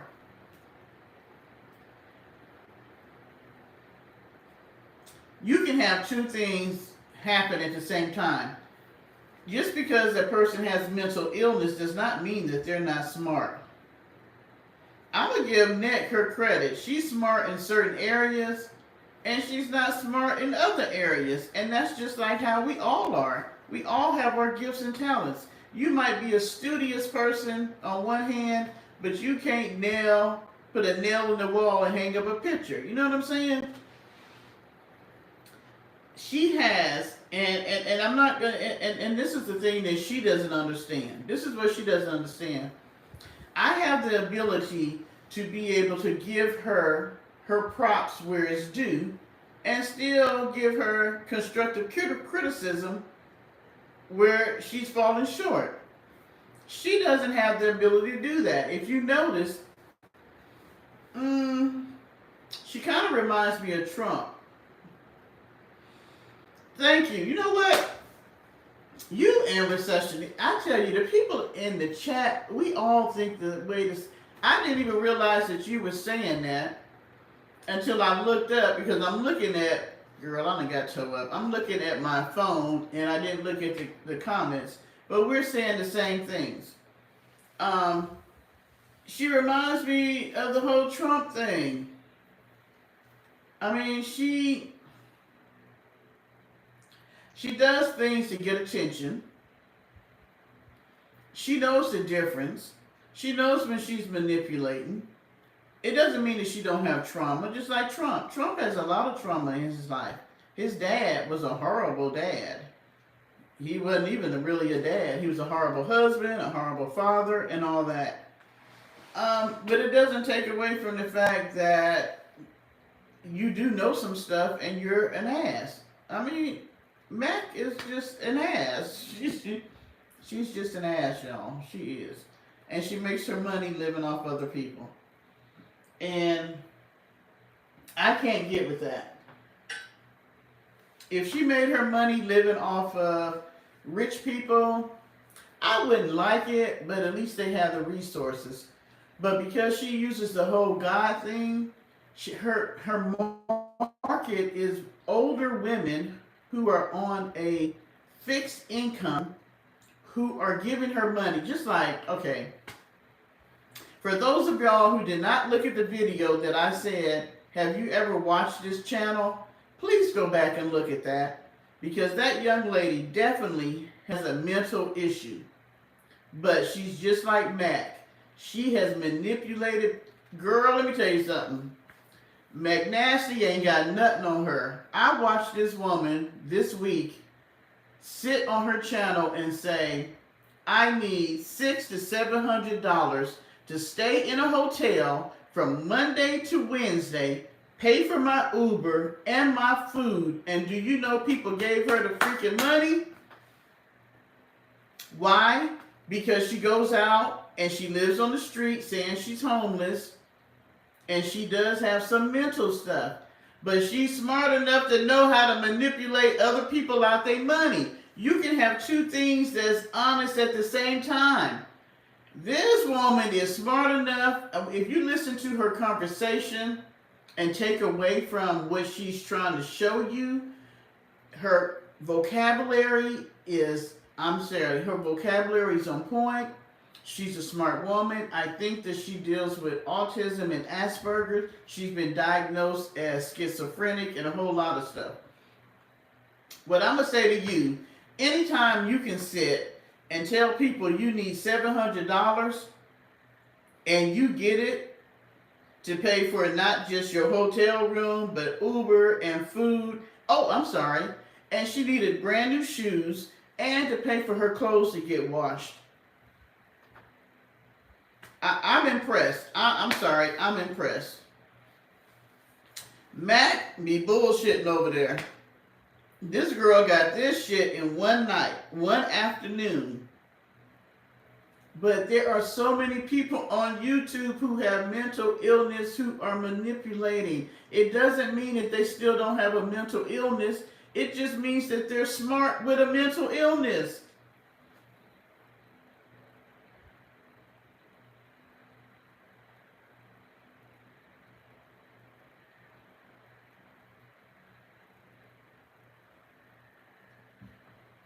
What I have found is that YouTube or internet or social media has opened this realm up to any and everybody, y'all. You just need to be mindful who's out here because people are steadily giving this woman money. And because she has a certified disability, she can get housing and live in a place. And she's had housing. But you choose to live on the street. And this woman is literally sitting out here. I'm telling you, she's nastier than Mac. Because she was sitting out there telling us that she was ministrating. She held on the same dress for 3 or 4 days. She's ministrating on herself. And her dress is messed up. She pees on herself. She defecates on herself. And she swears all of this is not her fault. It's because there are outside things that forces her to do these things. Girl, it gets to be crazy. It gets to be crazy in the YouTube streets. I am always surprised at some of the shit that I see that's out here in YouTube. I am. There are so many sectors of YouTube that you could get lost for years. You could get lost for years out there in YouTube with some of the shit that people put out there. I think that Nick is on the cusp of the people with issues who are smart enough to manipulate the system. Because you got people who are locked up in mental institutions who are still smart enough to manipulate the system. Some of the smartest people have mental illness issues. Seriously, look at some of the serial killers. What is your Cash App, Eris? Put it in the chat so that you can get some birthday love. Put it in the chat.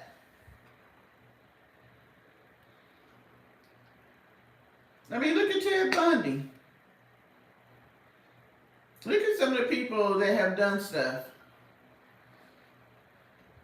They got some mental stuff going on, but they were smart enough to commit the crimes that they committed.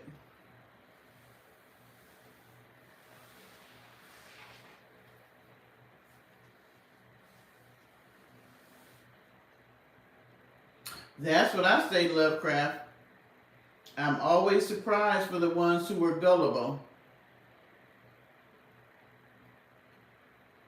Eris, put your Cash App in the chat so that we can, if anybody wants to send you a Cash App, we can do that. Why is everybody so concerned about the colors of my dress tonight? This is the craziest shit to me. I have worn all kind of colors when I come out here and do a live. But because my dress got the stripes, it just freaking everybody out about why do I have a pride flag as a dress? Why do I have on the LGBTQ colors?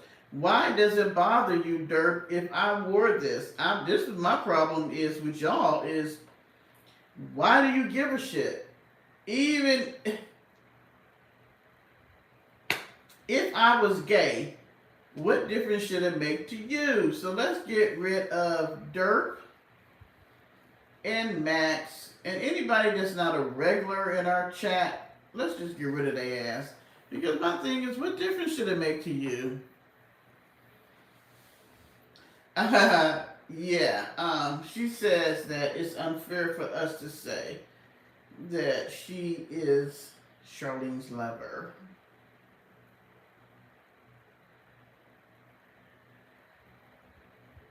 Okay, guys.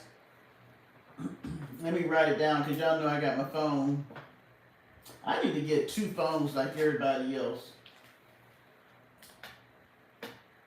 Write down Arabs.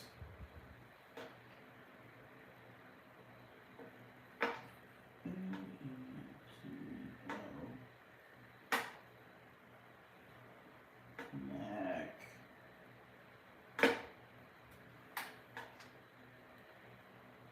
815. Alright. For everybody that wants to show some love to Arabs for her birthday, her Cash App is in the chat. It is $8N like Nancy, T like Tom, O like Oscar, M like Mac, A like Apple, C like Cat, K like I don't know, Kite. 815.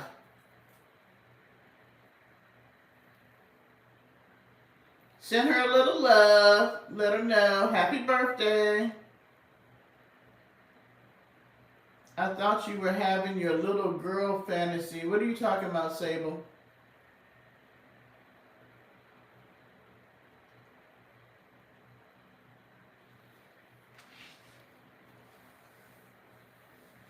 I'm not sure what you're talking about. Who was having a little girl fantasy? Because it can't be one. Cannot be me, because I'm a big girl and I have big girl fantasies.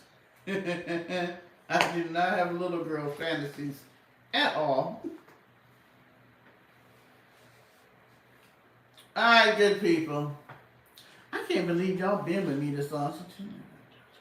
I don't know how we be on here for 2 and 3 and 4 hours. This is crazy. We like to talk too damn much.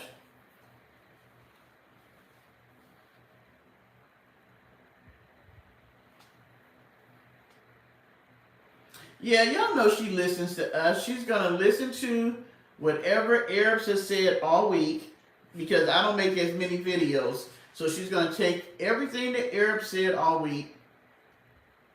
Then she's going to take this one video that I made this week. And then tomorrow we'll probably have an 8-hour video from her talking about everything that we said. And she's going to pray against us. She's going to say all this stuff against us. And see, her people don't realize that she get a lot of her content from us because she tells them not to come watch us, right? But then she sits in her bed or in her van and talks for hours about what we say. It's crazy to me. She watches every little thing, and I mean when I say little thing, she will find out. She will look at things that we don't even look at. Oh, that's okay, Arabs. I'm getting ready to get off here. It is past 1:30 on the East Coast. So it is your B-Day. I will be looking. I'm going to come to your live later on today. So guys, I know. Oh, where are you at, Lovecraft? It's 10:30. It is 1:39. It's 1:40 a.m. on the East Coast. Okay? So, I love you guys. We're going to end this. To drink one night and clown. Girl, I be drinking every night we be live, Sable. I don't know what you be talking about.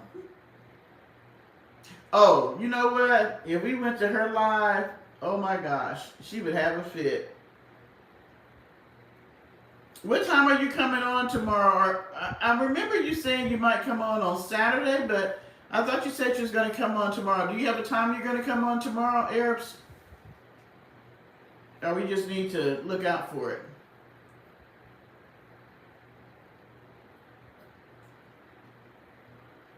Or are you just going to do a video with your family and show us a little bit of it?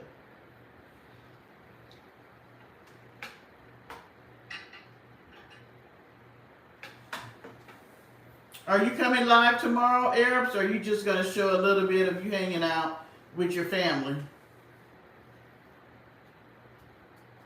Just checking.